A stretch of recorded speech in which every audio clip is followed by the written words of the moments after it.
Bonjour à toutes et à tous, c'est Kevin pour les Ludovores, on se retrouve pour notre 84e, je crois, numéro du menu crowdfunding, l'émission du dimanche, celle dans laquelle je vous présente les nouveaux projets actuellement en cours de financement participatif sur Kickstarter, GameFound, BackerKit, Ulule ou que sais-je encore. Cette semaine, vous allez voir, en termes de quantité, on est assez occupé, on est assez chargé, on a pas mal de nouveaux projets qui sont arrivés sur Kickstarter notamment, mais en revanche, en termes de qualité, bon après, ça reste sujet à débat, on est sur une semaine pas si intéressante que ça au final, il y a quand même 3-4 projets qui se démarquent un petit peu, mais je pense qu'il n'y aura qu'un seul gros projet cette semaine et une multitude de tout petits projets sur lesquels je passerai très rapidement. Du coup, on va faire le petit point hebdomadaire sur la chaîne parce que pour une fois, il y a du nouveau. Ici, en l'occurrence, avec cette vidéo sur le pouce numéro 3, je pense qu'il y en avait pas mal qui avaient oublié l'existence même de ce format, notre 3e numéro seulement en près de 2 ans.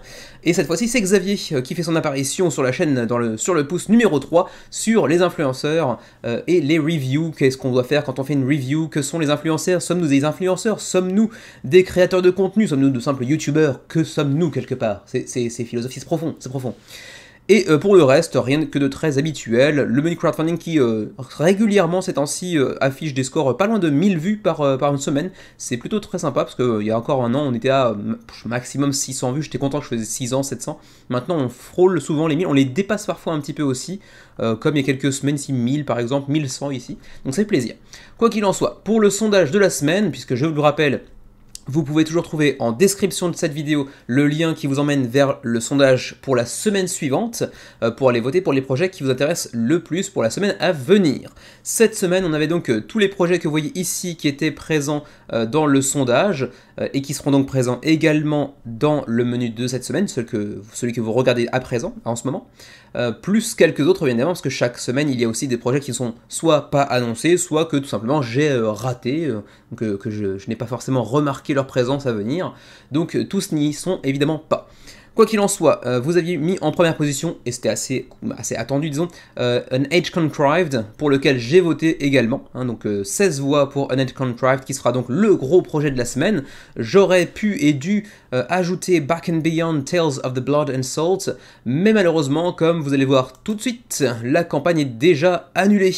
Donc oui, les créateurs pourtant avaient un sacré nom, parce que ce sont les créateurs de Darkest Dungeon, la version jeu de société du jeu vidéo qui était sorti chez Mythic Games, et pourtant ce simple nom n'a pas suffi à attirer tant de monde que ça, puisqu'on était à 365 contributeurs en l'espace de 2 jours, si je me souviens bien, 2-3 jours. Et du coup ça est largement financé, soyons honnêtes, mais ça fait partie de ces très nombreuses campagnes qui affichent un seuil de financement pas tout à fait exact, pas tout à fait raccord avec leurs véritables espérances. Du coup, même si on aurait financé sans aucun problème, ils ont plutôt décidé d'annuler pour éventuellement revenir dans quelques temps. Donc bon, ce ne sera pas encore pour cette fois pour ce qui est de Back and Beyond Tales of Blood and Salt. Donc du coup, pas de cette campagne cette semaine. Donc ce que je vais faire, c'est que je vais vous présenter An Age Contrived en gros projet de cette semaine, ainsi que Encountered Shattered Wastes, parce que quand même il a recueilli 10 voix, ce qui est pas rien.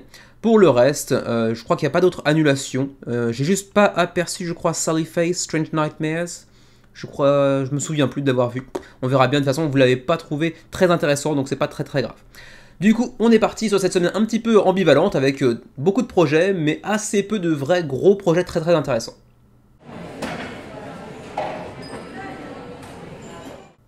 On commence donc ce menu avec la première partie, les entrées, les amuse-gueules, partie dans laquelle je passe très rapidement sur les projets qui me semblent être les moins intéressants, mais qui méritent quand même d'être mentionnés très brièvement, à commencer par Cloud9, qui a une apparence de jeu, comment ça s'appelait, de Oink Games, c'était petit éditeur japonais qui fait des très petites boîtes, ça m'y fait penser un tout petit peu visuellement, mais ça s'arrête là, c'est un petit jeu très feel good, qui n'a pas véritablement de gameplay à proprement parler, vous avez juste des cartes avec des petites questions pour, comment dirais-je, pour créer une petite ambiance sympatoche autour de la table. On va beaucoup discuter, c'est pour 2 à 7 joueurs 14 ans et plus apparemment, parce qu'il y a peut-être des questions un petit peu plus tendancieuses, je ne sais pas. Pour 20 à 60 minutes de la partie, c'est essentiellement des cartes avec un tout petit peu de texte, et c'est pas disponible en français, donc a priori ça devrait pas intéresser grand monde sur la chaîne, mais ça a quand même réuni 140 contributeurs pour l'instant, et ça coûtera donc une vingtaine de dollars environ, oui ça 24 dollars pour une copie de Cloud9, plus les frais de port bien évidemment, mais je pense que ça n'intéressera pas grand monde sur la chaîne. Dr. Finn fait son retour, cette fois-ci sur GameFound. Il a lui aussi effectué un déménagement de Kickstarter vers GameFound. C'est un auteur américain et éditeur également d'ailleurs, qui fait généralement des scores assez modérés, disons, hein. Pas médiocres, mais pas géniaux non plus. Et du côté de chez GameFound, c'est toujours un petit peu plus difficile de se faire une place, et ça se confirme avec cette double campagne pour 2 jeux, donc Alpujarras et Fisheries of Gloucester. 187 backers pour l'instant, on est à un petit peu moins de 50%, on a 40% actuellement du seuil de financement, donc c'est pas garanti que ces 2 jeux voient véritablement le jour. Ceci dit, ce sont 2 jeux qui ont déjà connu une sortie préalablement, puisqu'en fait ces 2 nouvelles éditions sont des refontes visuelles et un petit peu mécanisme apparemment aussi, de 2 jeux qu'il avait précédemment lui-même sortis il y a 2 ou 3 ans si je me souviens bien.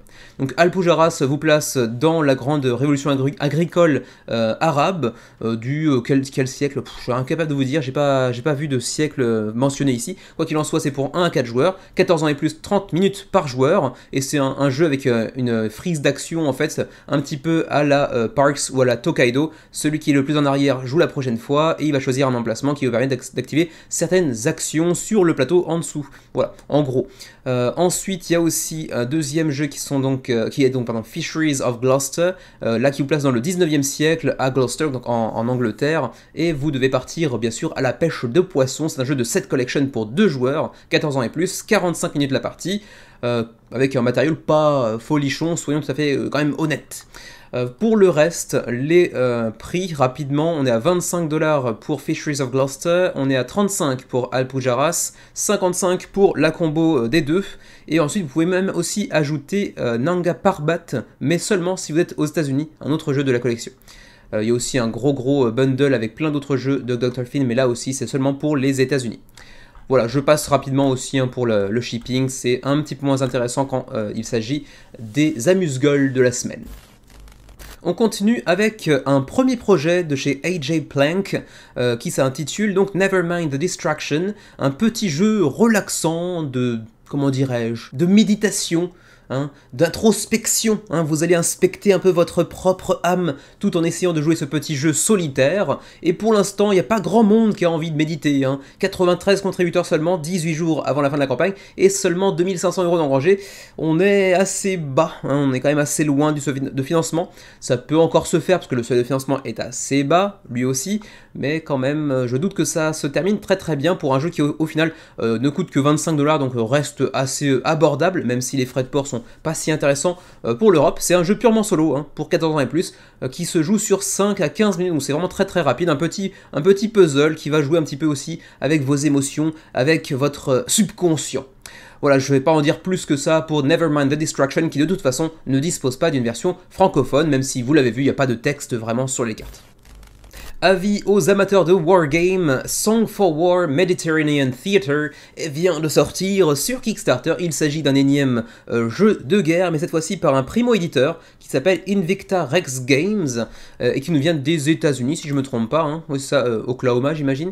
Bref, quoi qu'il en soit, pour l'instant, on est à 126 contributeurs, ce qui est pas ridicule pour un primo-éditeur dont on n'a pas spécialement entendu parler avant. J'ai pas entendu grand chose à propos de la campagne avant que cette dernière ne débute, donc pour l'instant 126 c'est pas ridicule. Ceci dit, ils ont fixé un seuil de financement à 47 000€, qui est pas extraordinairement haut mais qui est plutôt honnête pour le coup. Pour un primo-éditeur, j'imagine que mettre relativement bas est plutôt conseillé. Bon, ils ont mis presque 50 000€, et on est actuellement à presque 12 000, donc c'est quand même assez loin. Je suis pas persuadé du tout qu'on réussisse à financer. On est prêt à 24-25% du seuil de financement. C'est quand même assez difficile pour eux à mon avis. Il reste 26 jours avant la fin de la campagne. Ça a pas l'air vilain en soi. C'est un jeu qui vous permet d'avoir des actions en simultané, de disposer de différentes unités, de différentes infanteries que vous pourrez disperser un petit peu partout sur la carte pour mieux prendre le contrôle de cette dernière. Apparemment avec une forte replay value, donc une forte rejouabilité. Un jeu qui en plus pour un jeu de guerre, un wargame, est pas si long que ça. Il y a 2 scénarios, un de 3 à 5 heures, l'autre de 4 à 7 heures, donc bon, ça reste très long comparativement à la grosse masse des jeux de société que l'on connaît de manière générale, mais pour un wargame c'est pas si extraordinaire extraordinairement long que ça, et c'est pour 2 à 4 joueurs. La direction artistique est pas vilaine, c'est pas dégueu, c'est un petit peu amateur certes, mais c'est plutôt bien réalisé. Bon, après, il y a toujours ces petits tokens en carton comme ça qu'on voit souvent dans les wargames, qui sont pas très folichons, c'est vrai, mais bon, ça n'a pas l'air plus mauvais qu'un autre. Après, c'est pas le jeu qui me donnera spécialement envie de me lancer dans le wargame. Et au-delà de ça, c'est vrai que pour un primo-éditeur avec des visuels pas spécialement magnifiques, ça coûte assez cher. 99$ pour le pledge de base, et ensuite 198 si vous prenez 2 copies, mais sans accéder à un quelconque discount, donc ça aussi un petit peu dommage. Voilà donc pour ce qui est de Song for War Mediterranean Theater. Pour l'instant, c'est mal parti, mais bon. John D. Clare avait popularisé le card crafting, la création de cartes superposées avec des transparents, avec Mystic Veil entre autres, mais il avait aussi continué avec Dead Reckoning entre autres, et du coup ça a lancé une petite mode qui s'est pas si développée que ça, qui s'est pas tant développée que ça en réalité. On a quelques jeux qui ont fleuri de ci de là, mais sans vraiment prendre le marché de toutes parts, de tous côtés. Et pourtant là il y a un petit éditeur qui se lance un petit peu dans le jeu. Il s'agit de Max Holiday, dont c'est le premier projet. Et pour l'instant, bah, ça prend un petit peu une patate de forain au niveau de la jugulaire, hein, soyons honnêtes, 40 contributeurs, 27 jours avant la fin de la campagne, certes, mais avec 13 000 euros de seuil de financement, on est quand même assez loin, on doit être à 15% environ pour Neo Grimorium, un petit jeu de cartes crafting, donc avec une direction artistique, voilà, j'ai pas d'adjectif, c'est pas très joli, voilà, c'est tout simplement, avec des mages, des pouvoirs magiques, etc. C'est pour 2 à 5 joueurs, pour 45 à 75 minutes, vous avez différents éléments tels que l'eau, le feu, l'air, l'or, qui n'est pas vraiment un élément, mais bon, bref, et l'influence, qui est encore autre chose, qui est un peu là, votre monnaie dans le jeu. Et vous allez donc faire du card crafting, vous allez donc mêler différentes cartes les unes avec les autres pour essayer de faire des sorts les plus puissants. Sur le principe, c'est pas dégueu, mais c'est vrai que c'est pas très joli visuellement parlant, et que ça n'a pas l'air de révolutionner grand chose à un mécanisme que l'on a déjà précédemment vu et certainement mieux fait. Mais bon, ça demande à être vérifié. Quoi qu'il en soit, c'est tout pour Neo Grimorium, 40 contributeurs, 27 jours avant la fin de la campagne. Celui-ci est financé, mais en même temps, il en fallait pas beaucoup.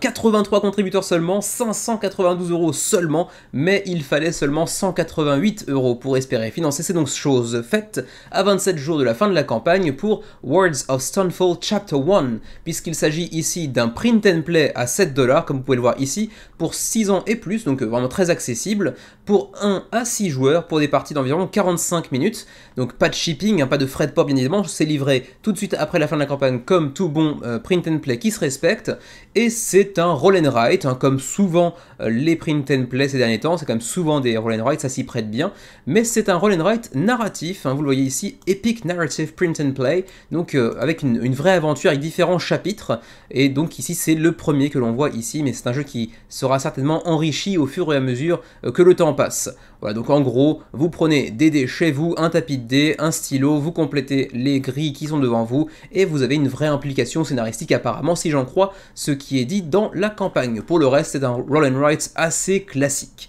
Voilà donc pour Words of Stonefall, financé malgré un résultat très confidentiel. On avait déjà parlé de Pocket Paragons il y a quelques mois sur le menu crowdfunding, lorsqu'ils avaient sorti le Pocket Paragons Space Lion, qui était un jeu en fait de l'éditeur en question, donc c'était pas très compliqué de faire un petit, comment dirais-je, un petit featuring avec eux-mêmes. Mais là pour le coup ils nous reviennent avec l'épisode suivant de Pocket Paragons, mais cette fois-ci avec une licence un peu plus célèbre, puisqu'il s'agit de Clank et de Acquisitions Incorporated, donc je crois que c'était soit c'était une extension, soit c'était le Legacy, j'ai oublié, peut-être bien le Legacy. Bref, ils reprennent la licence de Clank, mais cette fois-ci dans l'univers de Pocket Paragons, avec les mécanismes de ce jeu de duel, avec donc l'univers de Clank. Donc ça c'est relativement intéressant pour tous les amateurs de la série, mais attention, ça n'a aucun rapport avec le deck building bien renommé. C'est donc un jeu de duel pour 2 joueurs, 5 à 25 minutes la partie, 14 ans et plus. Ça reprend ceci l'univers de Clank, avec sa direction artistique également, mais le gameplay est radicalement différent. Et pour vous dire un peu combien ça coûte, c'est 24$ pour Acquisitions Incorporate, bref, disons Acquisition Inc. Et c'est également 24$ pour Space Lion si vous l'avez raté à l'époque, où il y a certainement moyen de faire un combo entre les deux si je me souviens bien. Je le retrouve pas, si ça doit être ça, 159 pour avoir tous les Pocket Paragons sortis jusqu'à présent. Voilà, c'était à peu près tout pour Pocket Paragons Round 2, donc deuxième saison, avec la petite licence de Clank qui va bien pour accompagner le jeu. Ceci dit, pour l'instant, 200 contributeurs, 28 jours avant la fin de la campagne, c'est financé, mais il n'y a pas de version francophone. On continue avec Gnomistic, The Board Game, un petit jeu qui cache sa véritable nature derrière une couverture assez vilaine. C'est très vert, c'est très irlandais, mais c'est pas très joli, hein. Ça vend pas du rêve visuellement, mais ceci dit, il se cache bien, puisqu'en réalité, il s'agit ici d'un Eurogame. C'est un jeu euro pour 1 à 6 joueurs, avec un décompte de joueurs assez large, pour des parties de 90 minutes et plus. Donc oui, déjà première contre-indication, attention, c'est pas si court que ce qu'on pourrait penser. On a vraiment l'impression d'un jeu typiquement familial pour 8 ans et plus, pour des parties de 15-20 minutes. Et ben non, c'est pour 14 ans et plus, et c'est pour des parties de minimum 90 minutes. Pour l'instant, ça a attiré 218 contributeurs et 15 000 € d'engrangés, c'est donc financé à 28 jours de la fin de la campagne. C'est un projet qui nous vient du Mexique. Et oui, on ne sait pas du tout irlandais pour le coup, c'est mexicain, mais ça reprend un petit peu l'univers, le lore, le folklore irlandais avec les petits gnomes. Quoi qu'il en soit, ça coûte pour ce jeu 1200... Alors c'est combien? Attendez. C'est 1200 et 1200 $ mexicains, soit environ 63 € pour la boîte de base. Et puis ensuite, vous avez aussi un Early Bird à 63 qui s'accompagne de quelques petits ajouts de ci, de là. Et puis ensuite, on a aussi à 78 $, la même chose que le Early Bird, mais une fois que le Early Bird sera terminé. Quoi qu'il en soit, Gnomistic, c'est un petit jeu qui mêle différents mécanismes tels que le set collection ou encore la gestion de main, le tout avec un matériel vraiment pas formidablement joli, hein. Je veux dire, je suis pas loin de pouvoir faire la même chose, et je suis vraiment pas doué de mes mains, enfin, en tout bien tout honneur, hein, je parle de dessin, bien évidemment, hein. Bref, passons. Quoi qu'il en soit, donc c'est pas très joli, ça me donne pas vraiment très envie de tester. C'est vrai que l'aspect visuel compte, hein, quoi qu'on en dise, surtout sur Kickstarter où on achète quand même pas mal avec les yeux, hein, où on attend la hype, on espère être hypé par un jeu, notamment parce que sa présence visuelle nous donne envie de le tester, de le jouer. C'est pas vraiment le cas pour moi en termes d'apparence visuelle pour ce qui est de Gnomistic. Par contre, j'aime bien le fait qu'ils essaient de placer un petit peu leur jeu au centre d'autres jeux pour comparer un petit peu la complexité. C'est marrant, j'ai quelques doutes, mais encore une fois, c'est lié purement au visuel, parce qu'en fait, je ne connais pas du tout le jeu, hein. Il semblerait que ce soit un peu plus complexe que Azul Splendor, moins complexe que Grand Austria Hotel ou Ark Nova, mais à peu près dans la lignée de Château de Bourgogne, de Wingspan par exemple. Donc vraiment, attention, le visuel et le contenu ont l'air d'être assez différents. Voilà donc pour Gnomistic, The Board Game, 220 contributeurs, c'est financé 28 jours avant la fin de la campagne.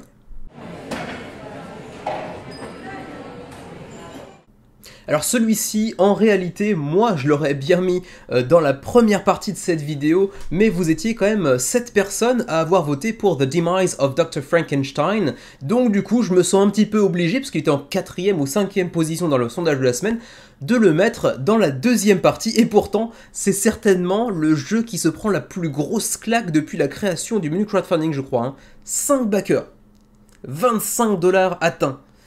Non, 25 $, c'était pas bon, excusez-moi, le seuil de financement qui est complètement ridicule, complètement claqué au sol, comme disent les jeunes. Non, actuellement, on a financé à 165 $ pour The Demise of Dr. Frankenstein, et c'est vrai que je vous comprends en partie, parce que l'illustration que j'avais mise dans le sondage de la semaine laissait présager d'un jeu pas dégueulasse visuellement, alors qu'en fait, si, carrément, c'est quand même assez dégueulasse.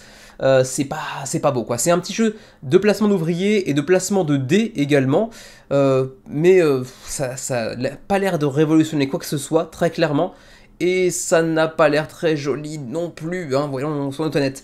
Soyons honnêtes, le joli thé qui vient de nulle part. Quoi qu'il en soit, 2 à 4 joueurs, 12 ans et plus, et 60 à 90 minutes la partie, et pour le reste, hein, je vous l'ai dit, placement d'ouvriers, placement de dés, on va dire, gestion de ressources un petit peu également. Vous pouvez télécharger les règles ici si vous le souhaitez, et pour ce qui est du pledge, on en a un premier à 37 $, mais qui s'accompagne de pièces de métal, donc c'est l'aspect deluxe de ce jeu, sachant qu'il y aura 4 pièces de métal. Je suis pas très sûr de leur utilisation in-game, mais bon, après tout, pourquoi pas. Ça coûte 4 $ de plus que l'édition de base, qui n'est pas deluxifiée, parce qu'elle n'a pas de pièces de métal, elle. Ça change tout.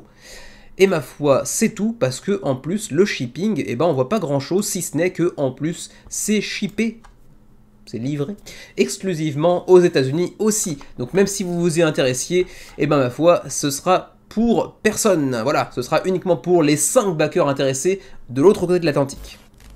On arrive enfin à quelques projets un peu plus intéressants avec un petit peu de moelle, à commencer par Hwang, qui nous vient de Phalanx, le nouveau projet de Phalanx, à qui l'on doit quand même une sacrée pelleteuse de projets intéressants, notamment sur GameFound. Ils ont, comment dirais-je, déménagé sur GameFound assez rapidement, et ils avaient notamment sorti Bredvalda ou encore Purple Haze l'année dernière sur GameFound. Et donc ils nous reviennent avec Hwang, le nouveau projet de l'éditeur, avec en plus de ça un grand nom pour ce qui est de l'auteur également, puisqu'il s'agit du nouveau jeu de Rainer Knizia, le célèbre Rainer Knizia, auteur allemand de plus de 500 jeux je crois.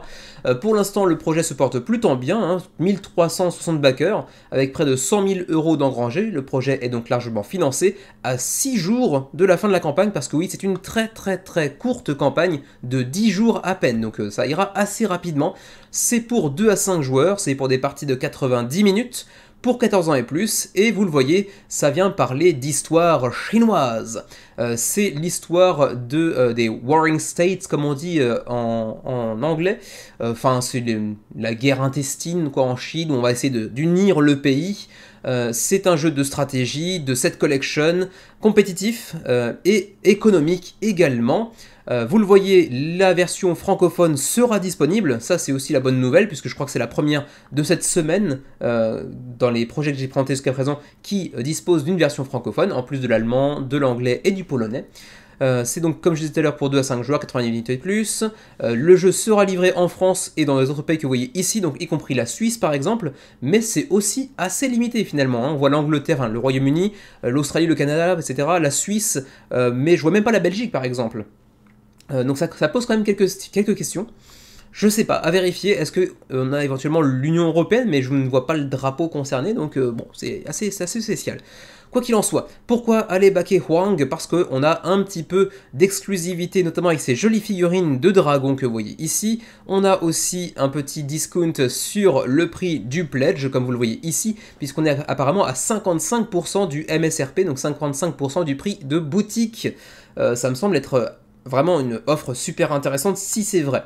Et puis également, il y aura d'autres contenus exclusifs, y compris une extension voilà, qui s'intitule Hands on the Royal Palace. Donc une extension pour ajouter un peu plus de profondeur de jeu.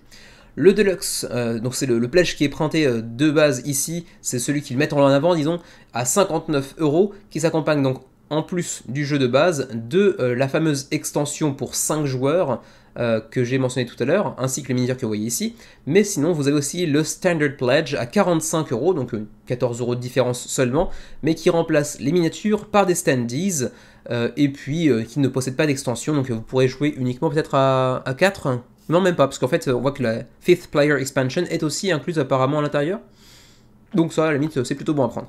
Ensuite, pour ce qui est de la présentation, voilà un petit peu ce à quoi ça ressemble. On a donc une énorme carte de la Chine de l'époque avec plein de petits hexagones sur lesquels vous pourrez essayer d'établir votre contrôle. Vous avez des petits écrans pour dissimuler vos ressources pour chacun des joueurs autour de la table.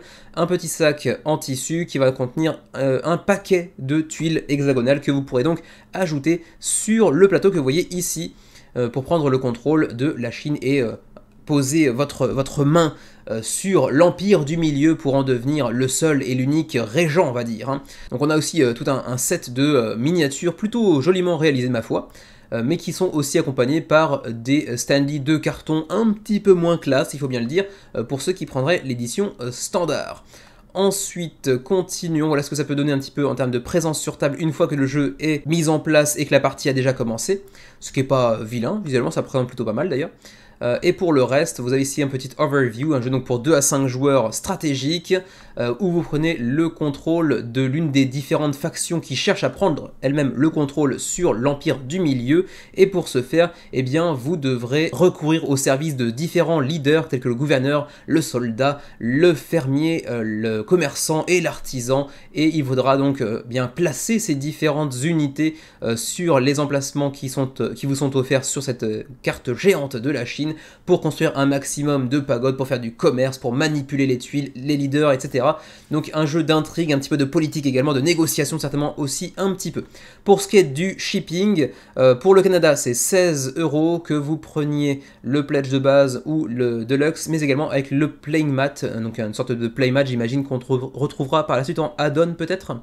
Ensuite, pour ce qui est de l'Union Européenne, on est à 16 € également, c'est la même chose.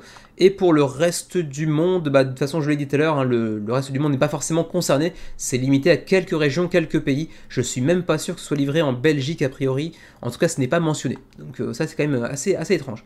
Les règles sont en plus disponibles en français ici, hein, comme j'ai dit tout à l'heure, elles sont déjà disponibles, donc vous pouvez déjà aussi tester sur Tabletop Simulator pour vous faire un premier avis. Vous avez même une vidéo en français par l'école du jeu qui vous présente un petit peu les règles de Hwang. Et je me demande s'il n'y avait pas une autre vidéo, je crois que c'était le Meeple Reporter qui avait également fait une vidéo sur le jeu, me semble-t-il, un petit peu plus bas peut-être. Il me semble bien, voilà c'est ça, ouais. Le Meeple Reporter qu'on a fait une vidéo ici, donc pour présenter les règles et donc découvrir un petit peu le jeu ensemble. Voilà donc pour ce qui est de Hwang, le nouveau projet de Phalanx avec une zone de livraison un petit peu hasardeuse, mais après tout, bon, c'est la vie. Hwang, 1361 backers, 100 000 € d'engrangés, 6 jours avant la fin de la campagne. Je passe assez rapidement sur Game on Tabletop, sur la campagne de Summoner Wars, puisque comme sur Ulule, mais également sur Game on Tabletop, les campagnes sont exclusivement en français, et bien vous pouvez découvrir par vous-même la campagne et toutes les informations qui vont avec. Rapidement, pour résumer un petit peu Summoner Wars, puisque vous avez peut-être déjà vu la saison 1 éventuellement, mais si ce n'est pas le cas, c'est un jeu de confrontation avec des factions asymétriques. C'est un jeu qui est déjà assez connu, qui est sorti en 2009, puis qui a connu une refonte visuelle flamboyante en 2021, avec une saison 1 qui avait connu une belle réussite, et donc ils reviennent avec la saison 2, la VF de la saison 2, qui pour l'instant a 180 backers, 10 jours avant la fin de la campagne, 15 000 € d'engrangés, sachant que oui, je sais, j'ai présenté ce projet un petit peu tardivement, puisque la campagne a débuté fin février et non début mars comme les autres campagnes de cette semaine. Mais bon, c'est pas très grave, et au final, comme je vous le disais, c'est un jeu pour lequel vous pouvez découvrir l'ensemble de la campagne directement en français, donc vous n'avez pas tellement besoin de moi, il s'agissait juste de vous dire que, attention, ça existe, j'avais oublié de le dire la semaine dernière, mais c'est présent actuellement sur Game on Tabletop.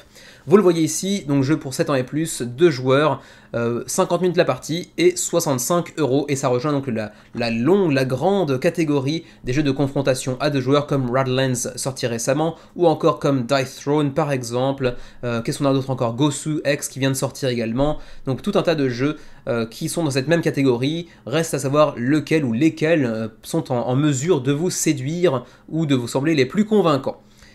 Ensuite, rapidement, pour le contenu, la saison 2 All-In est à 65 € comme je disais, avec 240 cartes de faction avec tous les personnages qui vont avec, et leurs capacités bien sûr asymétriques, leurs capacités particulières, leurs compétences particulières asymétriques. Ensuite, vous avez aussi l'opportunité de mettre la main sur la saison 1, bien évidemment, il serait dommage de ne pas le mettre en disponibilité dans cette campagne, avec les factions qui vont avec bien évidemment, et ensuite vous avez aussi des add-ons, une boîte magnétique pour chaque unité, donc à 7 € qui vous permet de stocker un petit peu le matériel de chacune des factions, de faciliter un peu l'installation et le rangement aussi, c'est quand même plutôt sympa. Par contre, c'est vrai que comme il y a beaucoup de factions, à 7 € l'unité, ça peut revenir assez cher au fur et à mesure que vous en ajoutez.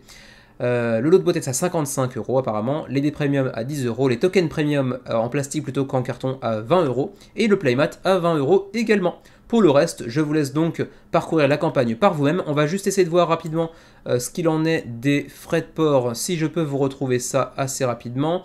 Alors, tiens, c'est revenu sur les pledges. Alors, frais de port, voilà, saison 2 all-in 5 €, saison 1 plus 2, 10 €. Bon, ça reste quand même très abordable, mais ceci dit, attention, comme il s'agit d'une VF de Matago, de toute façon, vous le trouverez en boutique, il n'y a pas vraiment de souci à se faire là-dessus, et il n'y a pas apparemment de luxification quelconque, d'exclusivité quelconque durant la campagne. Donc vraiment, si vous n'avez pas envie de débourser de l'argent maintenant, que vous voudriez plutôt tester la saison 1 avant pour vous faire un premier avis et savoir si vous êtes intéressé par la saison 2, vous pouvez attendre la sortie en boutique, il n'y a pas vraiment de problème à ce niveau-là. Voilà donc pour Summoner Wars saison 2 de chez Matago, actuellement en campagne sur Game on Tabletop. Garphill Games revient à nouveau sur Kickstarter pour continuer sa nouvelle licence, sa nouvelle gamme de South Tigris.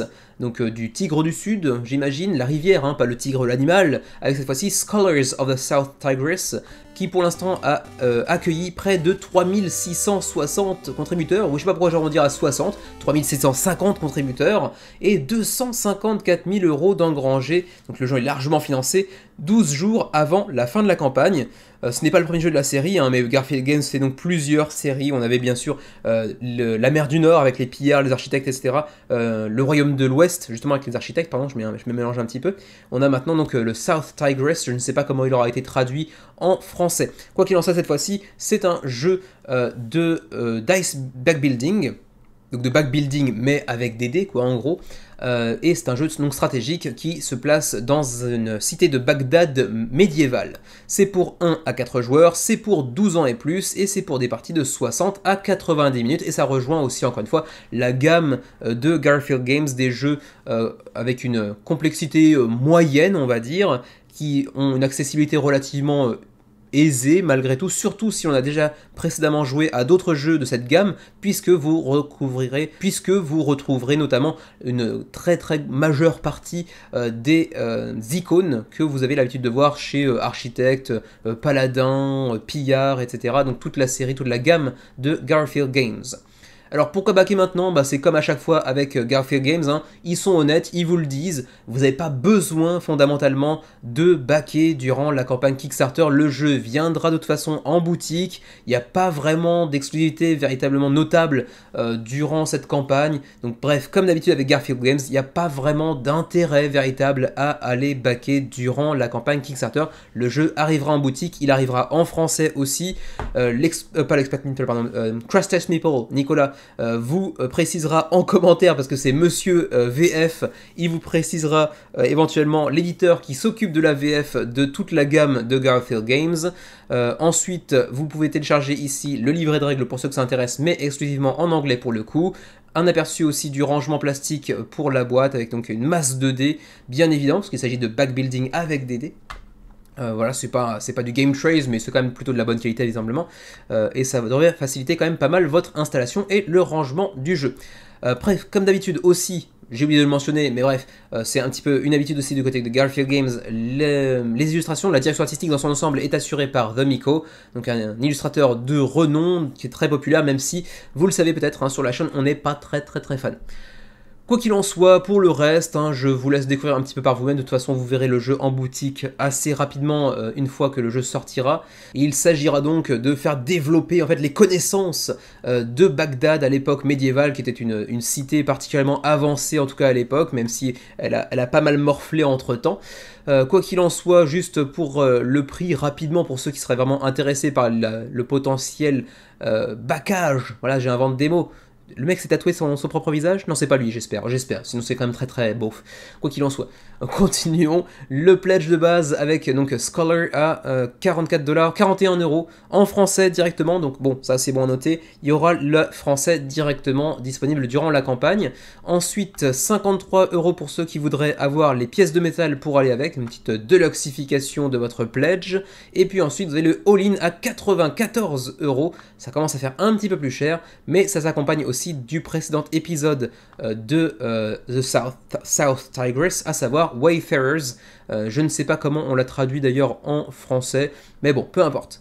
Voilà donc pour ce qui est de Scholars of the South Tigris, le nouveau jeu de Shem Phillips et de Garphill Games, qui devrait de toute façon atteindre les boutiques et qui n'a pas grand intérêt véritablement sur Kickstarter, puisque vous devrez payer en plus les frais de port et qu'il n'y a pas particulièrement d'exclusivité.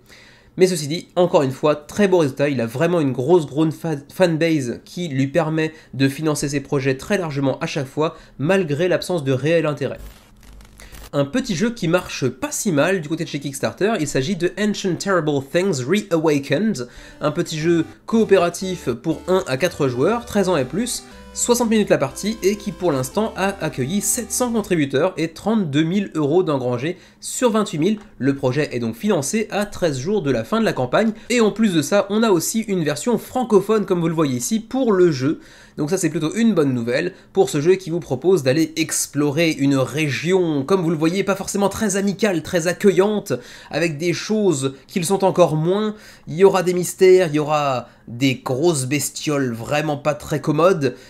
À vous de voir, c'est un jeu d'horreur fondamentalement, donc de survie que vous devrez explorer bien évidemment pour réussir à vous en sortir au final. Donc vous aurez une phase où vous devrez révéler les différentes créatures, les différentes rencontres potentielles que vous serez amené à faire au cours de la partie. Ensuite, l'exploration vous permettra justement de déplacer votre équipage pour bénéficier de certains effets, de certaines ressources que vous pourriez récolter. Mais attention, à chaque emplacement, ces potentielles rencontres et qui sont loin d'être toutes à votre avantage. Et il faudra résoudre bien évidemment des combats, notamment avec des jets de dés qu'il faudra ajouter sur certaines compétences pour espérer vaincre certaines créatures, survivre le plus longtemps possible et finalement pouvoir éviter autant que faire se peut la rencontre finale avec le gros méchant pas beau avec des tentacules, mais pas sûr que vous puissiez vous en sortir pour autant.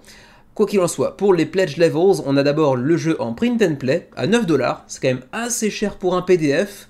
Le prix du marché pour le PDF en print and play généralement quand même plutôt aux alentours de 5, 7, 9 c'est assez rare, mais bon, c'est disponible en français. Ensuite, pour ceux qui voudraient une upgrade simplement parce que le jeu est déjà sorti il y a quelques années avec une première édition, là c'est la deuxième avec quelques petits upgrades de matériel et quelques petites modifications j'imagine.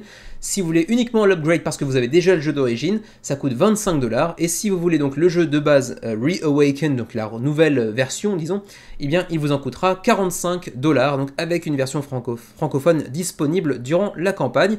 Vous pouvez aussi deluxifier un petit peu le tout avec une version Deluxe ici 90$, donc c'est quand même le double, et ça vient rajouter eh bien, un tapis de néoprène qui remplace le plateau central, mais également un tapis, pas un tapis, mais comment dire, une tour de dés qui prend la forme du bateau sur lequel vous arpentez cette rivière pas forcément très amicale. Ensuite, en add-on, vous pouvez justement prendre la tour de dés pour 30$, ce qui est quand même très cher pour ce que c'est, mais également le Jungle Denim Mat, donc le tapis de néoprène pour 25$, et ma foi, c'est à peu près tout. Pour le reste, en termes de contenu, vous avez donc un tas de personnages, de rencontres potentielles, d'artefacts, d'items que vous pourrez ajouter à votre main, tout un tas d'événements qui peuvent vous arriver, les scénarios, les aides de jeu, etc. Donc c'est un jeu qui présente plutôt pas mal, qui a une direction artistique un petit peu pulp à l'ancienne, qui est plutôt charmante. Ça n'a pas l'air vilain, ça n'a pas l'air mauvais, ça n'a pas l'air non plus d'être un jeu qui va révolutionner quoi que ce soit, mais ça n'a pas l'air d'être désagréable, et en plus, c'est disponible en français. Si vous êtes amateur de ce genre de jeu un petit peu horrifique, de survie, d'exploration, ça peut être assez fun, et en plus vous pouvez d'ores et déjà le tester sur Tabletopia actuellement, avec les règles ici disponibles en anglais, ceci dit, en PDF. Ensuite, pour ce qui est du shipping, eh bien pour l'Union Européenne, on a deux zones apparemment. La zone A, c'est pour la Belgique, la France, le Luxembourg par exemple. Il vous en coûtera donc 12, 16, 18 $ en fonction de votre niveau de pledge. Et pour l'Europe B, il y aura éventuellement la Suisse, en francophone éventuellement, 15, 20, 22, c'est pas très différent. Et pour le reste du monde, donc par exemple chez nous, au Japon, 20, 30, 35, c'est quand même un petit peu plus cher. Mais vous pourriez éventuellement aussi le choper durant le Spiel 2023, donc en octobre prochain, si véritablement la production est terminée à ce moment-là. Voilà donc pour ce qui est de Ancient Terrible Things Reawakened. Tang Garden, Iwari, Darwin's Journey également, ça vous rappellera peut-être des choses. C'était l'œuvre de Thundergriff Games, qui cette fois-ci n'a pas déménagé sur GameFound, mais sur BackerKit. Donc première campagne je crois sur l'année 2023 pour BackerKit, qui a peiné un petit peu à se lancer dans cette nouvelle année, mais qui revient avec un projet assez intéressant, assez innovant en termes de présentation en tout cas. Il s'agit de la collection Soda Pop, 4 jeux dans des canettes. Alors ça je crois que c'est une première, en tout cas j'en ai jamais vu jusqu'à présent, et c'est 4 petits jeux relativement minimalistes en termes de contenu, vous pouvez l'imaginer, parce que dans une canette ça n'accueille pas beaucoup de matériel bien évidemment. C'est des jeux assez faciles à apprendre, assez rapides à jouer, mais assez stratégiques malgré tout, j'allais dire malheureusement, c'est très habile. Quoi qu'il en soit, 4 jeux, Catacomb, petit jeu de mots, Lightseeker, For Genesis et Top Cap apparemment. Donc 4 univers radicalement différents qui pour l'instant ont accueilli 1414 backers à 14 jours de la fin de la campagne, beaucoup de 14 dans cette campagne. Quoi qu'il en soit, c'est donc financé avec près de 70 000 € sur 30 000 nécessaires. On va découvrir un petit peu ça rapidement, donc une série de jeux d'apéritifs on va dire, hein, pour aller intercaler entre deux jeux par exemple. On a le premier ici, Catacomb, qui vient inclure 9 tuiles hexagonales et 15 cubes de chat. Voilà, c'est tout. c'est vraiment très simple en termes de présentation de contenu. On a aussi donc Fort Genesis qui lui vient accompagné d'un petit plateau pliable et de 12 petits tokens de créatures qui sont plutôt très joliment illustrés. La direction artistique est plutôt très jolie sur celui-ci. D'ailleurs sur tous, hein, je trouve que les 4 sont plutôt joliment présentés. Ensuite on a Lightseeker avec 9 cubes de territoire, de terrain comme on pourrait dire également, et puis également un meeple, voilà, je sais pas pourquoi il s'appelle comme ça, mais il s'appelle voilà, qu'est-ce que je voulais vous dire. Ça semble un petit peu faire une petite allusion, un petit hommage à Ico, ou à Shadow of the Colossus, rapidement, j'ai l'impression. Vous me direz ce que vous en pensez. Et puis également Top Cap, qui lui vient s'accompagner d'un petit plateau et de 8 petites, comment ça s'appelle déjà, des petites capsules que l'on trouve sur les bouteilles de soda ou de bière, de vin, etc. Et donc pour ces 4 jeux, on a donc des jeux d'apéritifs très courts, dans des boîtes, enfin des canettes de soda quoi en gros, avec des règles très simples, et puis malgré tout une petite stratégie, et ils ont un point commun aussi, c'est que ce sont des jeux abstraits. Il y a certes une petite direction artistique très sympa, mais au final il n'y a pas véritablement de thématique présente dans ces jeux. Vous le voyez ici également, le français sera disponible pour cette campagne, donc chacun de ces jeux, vous pourrez éventuellement les jouer avec les règles en français, sachant que de toute manière, comme vous avez pu le voir ici, il n'y a strictement aucun texte sur le peu de matériel que contiennent ces boîtes. Alors, les pledges, vous pouvez bien sûr accéder à une canette indépendamment des autres pour 15 €, donc 15 € la canette, ou vous pouvez aussi aller chercher le Fridge Bundle, donc le bundle du frigo, du réfrigérateur Thundergriff, pour 45 €, donc qui viennent dans un petit simili réfrigérateur un petit peu old school, ça c'est plutôt sympa pour le thème, pour le coup, ainsi que des petits bonus pour les backers éventuellement, tels que des petits stickers, des trucs comme ça, mais qui n'ont aucun véritable intérêt pour le coup.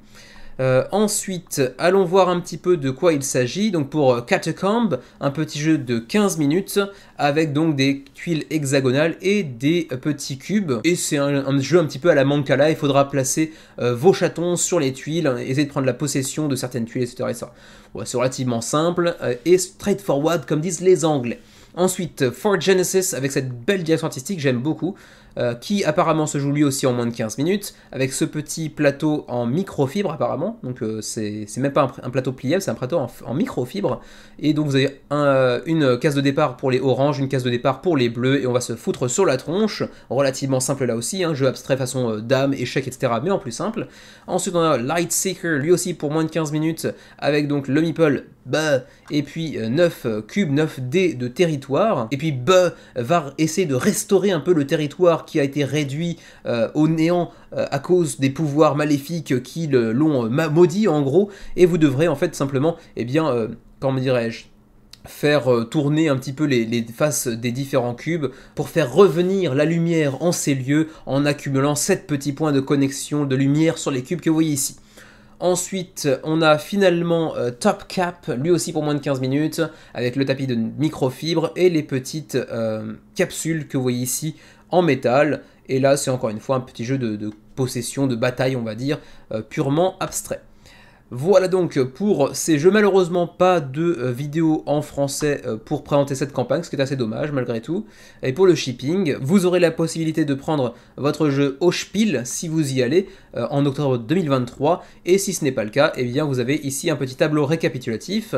Si vous vivez en Belgique, en France ou encore au Luxembourg par exemple, il vous en coûtera 8 € si vous prenez un ou deux jeux, 2 € de plus pour chaque jeu additionnel, mais également 14 € si vous prenez le Fridge Bundle, donc la totale avec le petit simili réfrigérateur qui va avec, plus 10 par bundle supplémentaire si vous voulez faire des prix groupés. Ensuite, éventuellement pour la Suisse, il y a Monaco ici. Monaco qui est dans la zone C, donc ça ferait 18 plus 4 ou 24 plus 16, là par contre c'est un peu moins sympatoche. Et pour nous qui sommes au Japon, ça va être encore pire je pense, 24 plus 6, 36 plus 32, ouais ça donne pas très envie. Mais bon, au final ça reste un petit jeu qui a l'air de... Enfin, un quatuor de jeu qui a l'air d'être assez sympatoche sur le papier, mais dont on pourrait potentiellement se lasser assez rapidement à mon avis. À voir. Quoi qu'il en soit, c'est tout pour Soda Pop Collection, 1414 backers pour l'instant, 14 jours avant la fin de la campagne et près de 70 000 € d'engrangés. Jolie direction artistique, joli parti pris de matériel, mais est-ce que véritablement ce sont des jeux qui vont s'inscrire dans la durée ou qui vont rapidement perdre de leur intérêt? Bah, on peut se poser légitimement la question. Un jeu dont on avait déjà parlé il y a quelques mois sur le menu crowdfunding, il s'agit de Hellbringer, un projet du Canada qui a été réalisé par Maxime Gauthier, donc c'est le 3e projet sur Kickstarter, même si le second, bah vous vous en rappelez forcément si vous suiviez à l'époque, c'était déjà Hellbringer qui s'était soldé sur une annulation le mois de décembre dernier, donc ça fait pas si longtemps que ça, pour ce jeu solo ou coop, qui est en fait un roguelike inspiré par l'univers de Diablo, donc on est vraiment dans la dark fantasy, et pour cette vidéo, je vous invite bien évidemment à vous référer à la vidéo des amis suisses des hauts plateaux, plus précisément de Dylan, qui en a fait une vidéo de Sabak ou pas pour vous présenter un petit peu le jeu, ses mécanismes, comment ça marche, et bref, pourquoi c'est un jeu intéressant en soi. Après, si vous êtes fan de la licence de Diablo, si vous y avez passé des centaines d'heures comme beaucoup de gens l'ont fait à l'époque, c'est peut-être un jeu qui est susceptible de vous intéresser. C'est pour 12 ans et plus, c'est pour 1 à 4 joueurs, pour 45 minutes la partie, et c'est disponible en version francophone, donc raison de plus de s'y intéresser.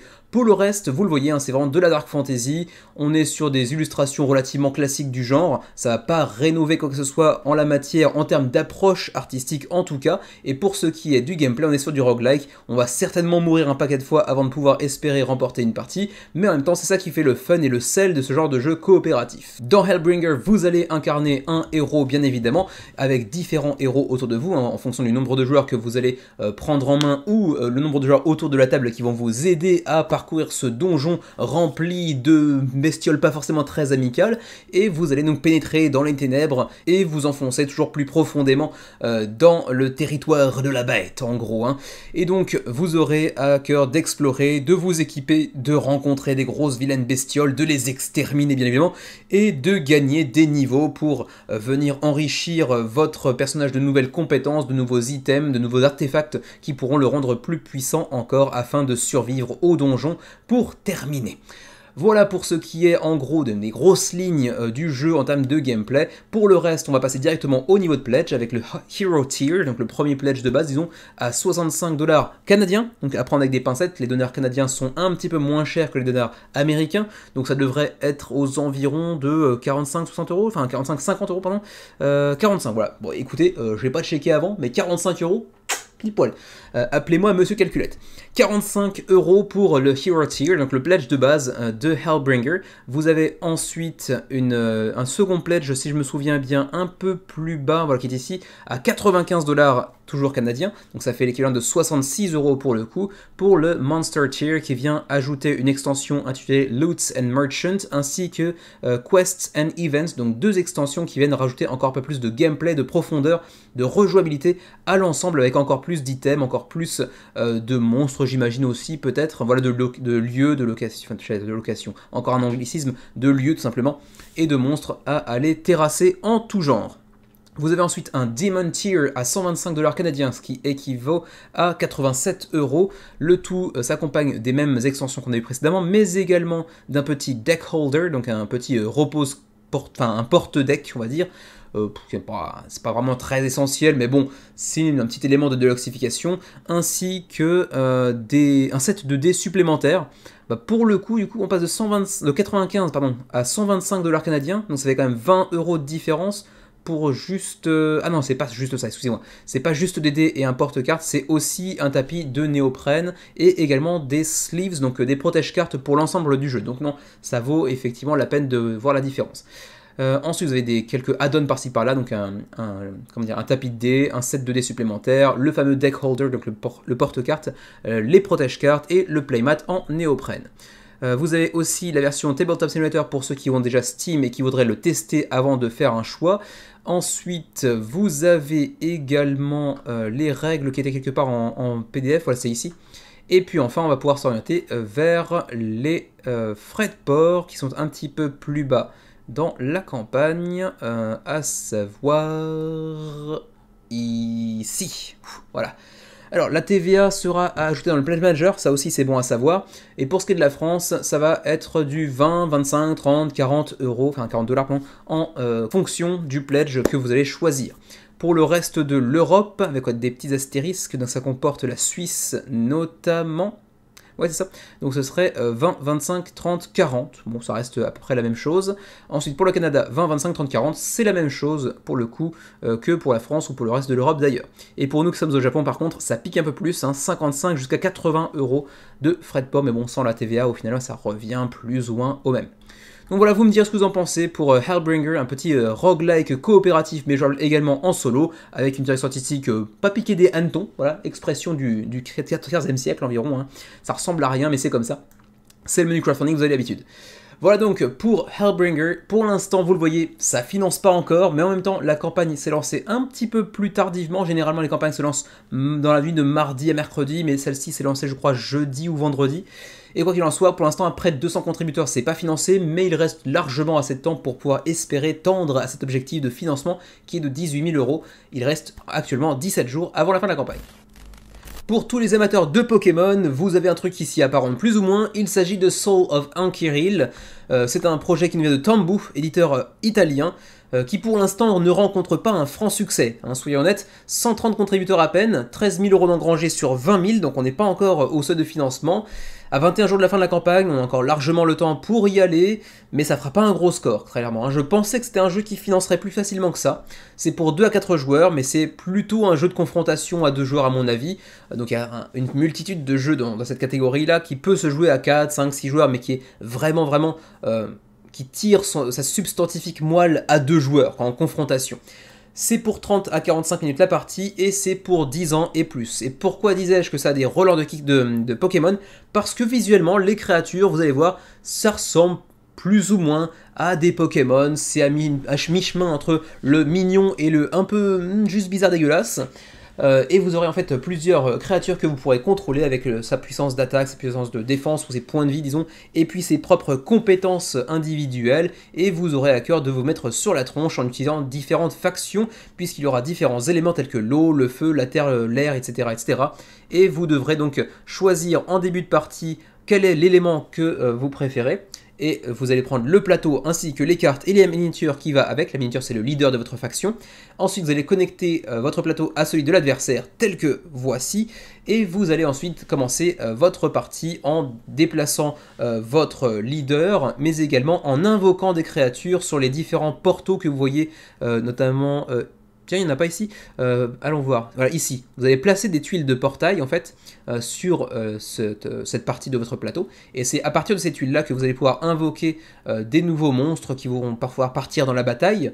Sauf que vous aurez aussi à cœur de détruire les portaux de votre adversaire afin qu'il ne puisse plus invoquer d'autres créatures. Et c'est ainsi que vous pourrez l'emporter. Donc voilà, sur le principe, ça a l'air assez fun. Le matériel est plutôt pas mal. La direction artistique est pas vilaine, même si c'est pas mon truc du tout. Voilà, je serais curieux de voir quand même votre réaction, parce que pour l'instant c'est un jeu qui ne marche pas des masses. Sur Tabletop Simulator, vous pouvez déjà tester le jeu, pour ceux que ça intéresse. Vous pouvez aussi télécharger la démo sur l'appli, parce que oui, apparemment, on aura aussi une version gratuite, si je ne me trompe pas, de Soul of Ankyril sur appli, gratuitement. Donc pour le tester, c'est encore mieux. Ensuite, les niveaux de pledge, vous avez donc tout un tas de variantes dans le sens où vous pourrez choper plusieurs boîtes de 2 factions différentes ou une sorte de all-in avec toutes les factions. Si vous prenez une boîte, donc 2 factions, ici par exemple typiquement Water Fire, donc l'eau et le feu, ce sera donc 34 € pour les 2 plateaux, les 2 parties de plateau, ainsi que le set de tuiles qui va avec, les cartes, ainsi que l'insert de plastique pour chacune des factions, avec donc l'insert qui vient inclure toutes les cartes et toutes les tuiles de la faction en question, plus 20 cartes de feu, 20 cartes d'eau, 20 tuiles de feu, 20 tuiles d'eau, etc., les portaux d'invocation, les petits tokens d'énergie, etc., etc. Même chose pour Metal et Wood, donc le bois et le métal, 34 € également, c'est la même chose.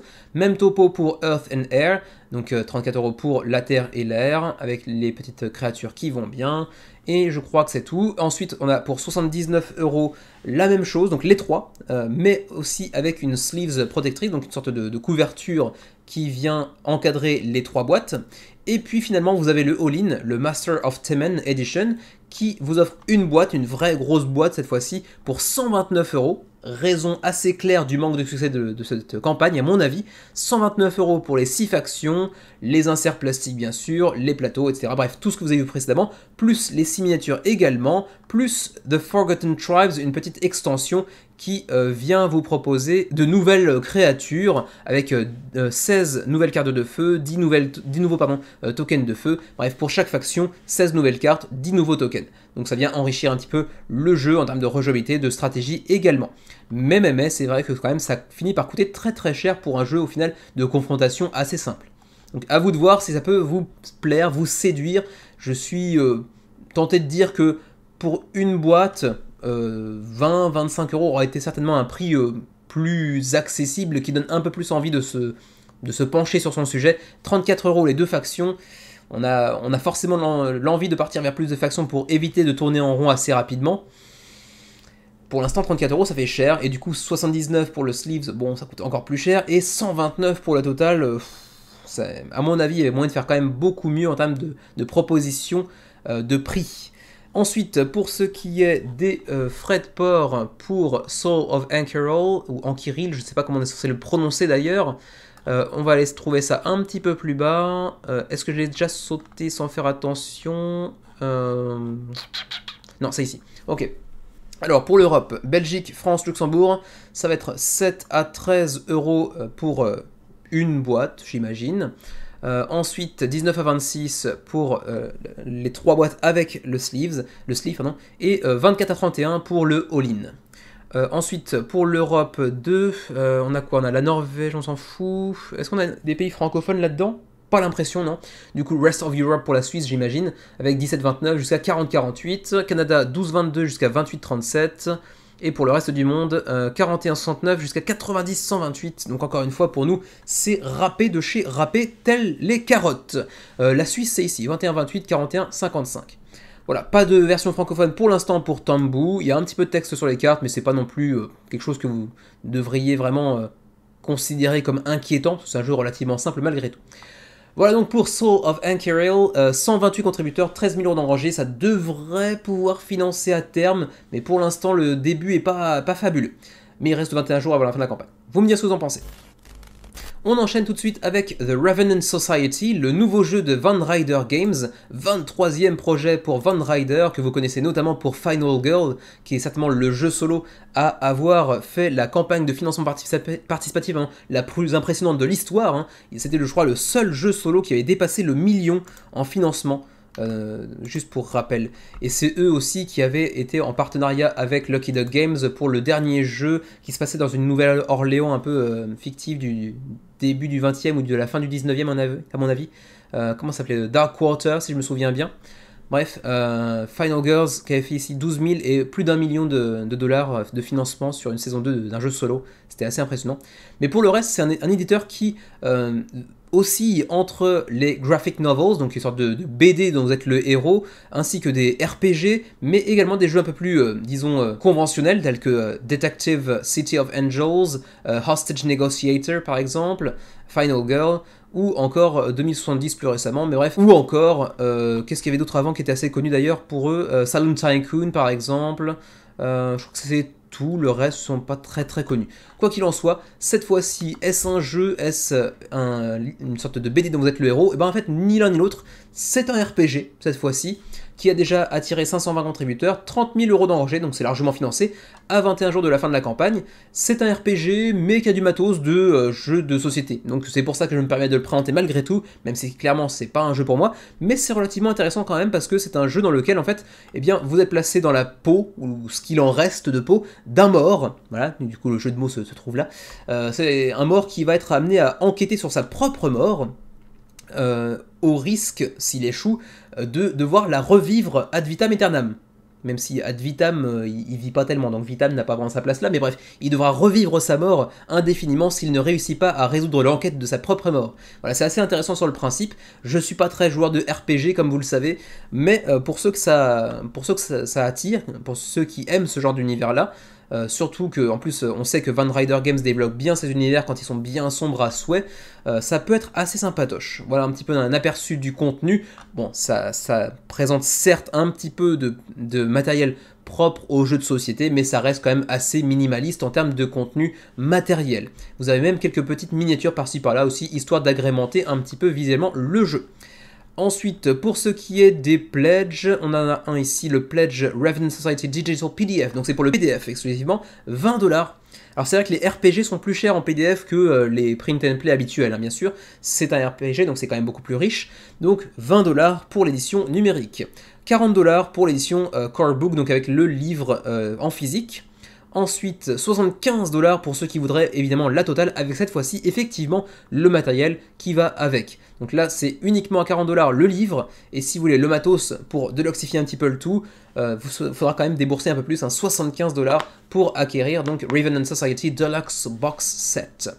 Ma foi, c'est à peu près tout. Pour le shipping, si vous vivez au Canada, c'est 30 à 35 $, c'est quand même très très cher pour le shipping au Canada. 20 à 24 pour l'Union Européenne, et juste par curiosité pour nous, entre 25 et 60, ça va du simple au double, pour ce qui est du Japon. Voilà donc pour le nouveau projet de Van Ryder Games, ni vraiment un jeu de société, ni vraiment RPG, plutôt un entre-deux, plus proche quand même du RPG qu'autre chose, soyons honnêtes. Voilà pour The Revenant Society. Allez, on continue avec Wanderlust Discover the World, un projet qui est porté par un tout nouvel éditeur allemand qui s'appelle Pectis Studio, un éditeur tout à fait cosmopolite ma foi, parce qu'il est composé de Shu, Julian et Mahmoud, donc on est un petit peu dans tous les pays possibles et imaginables. Quoi qu'il en soit, Wanderlust c'est un petit jeu de construction de routes, de set collection, donc de collection de cartes, et de gestion de main dans lequel vous allez, eh bien tout simplement, faire la course à travers le monde et les continents, tout en récoltant un paquet de souvenirs au passage. Vous serez amené à voyager en bateau, en avion, en voiture, en train et que sais-je encore, et à chaque endroit où vous irez, vous aurez l'opportunité aussi d'aller chercher des souvenirs, de prendre des photos de sites naturels, etc. Et tout ça pour apporter encore plus de points, sachant que les cartes vous permettant d'aller vous déplacer d'un lieu à un autre seront disponibles dans une sorte de rivière commune à tous les joueurs, et vous devrez essayer de vous les procurer pour pouvoir vous mouvoir à travers la carte. C'est un jeu pour 10 ans et plus, 2 à 5 joueurs pour des parties qui vont osciller entre 45 et 90 minutes. C'est un jeu relativement familial avec une version, disons un module qui le rend encore plus accessible, et puis un second module qui le rend un petit peu plus gamer, même si ça reste très accessible malgré tout, d'où le 10 ans et plus. Vous le voyez pour l'instant, le jeu commence pas très fort. Je pense qu'il y a eu aussi un grand manque de communication au préalable. C'est un nouvel éditeur, on peut pas non plus tellement les blâmer pour ça, mais on n'a pas beaucoup entendu parler du jeu, et pourtant c'est plutôt joli, ça présente plutôt bien, les illustrations sont pas mal non plus, le gameplay a l'air relativement solide, on a du matériel plutôt de qualité également. Je pense que le jeu a vraiment potentiellement un bel avenir, il pourrait en tout cas avoir un bel avenir. Les critiques qu'on a pu en voir un petit peu de ci de là sur YouTube notamment sont plutôt très positives. Donc je serais tenté de dire que pour cette grande catégorie, cette vaste catégorie des jeux comme les aventuriers du rail, ce genre de choses là, à mon avis, Wanderlust a pas beaucoup de choses à envier à ce genre de jeu là en termes de direction artistique ou encore de gameplay.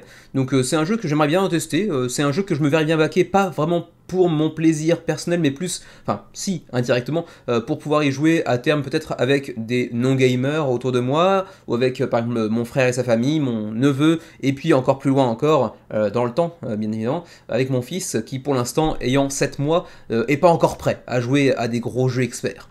Quoi qu'il en soit, vous le voyez ici, hein, ça présente plutôt bien, c'est assez joli. Rapidement, je vais essayer de vous montrer un petit peu ce à quoi ça ressemble en termes de contenu. Voilà, c'est ici What's Inside the Box.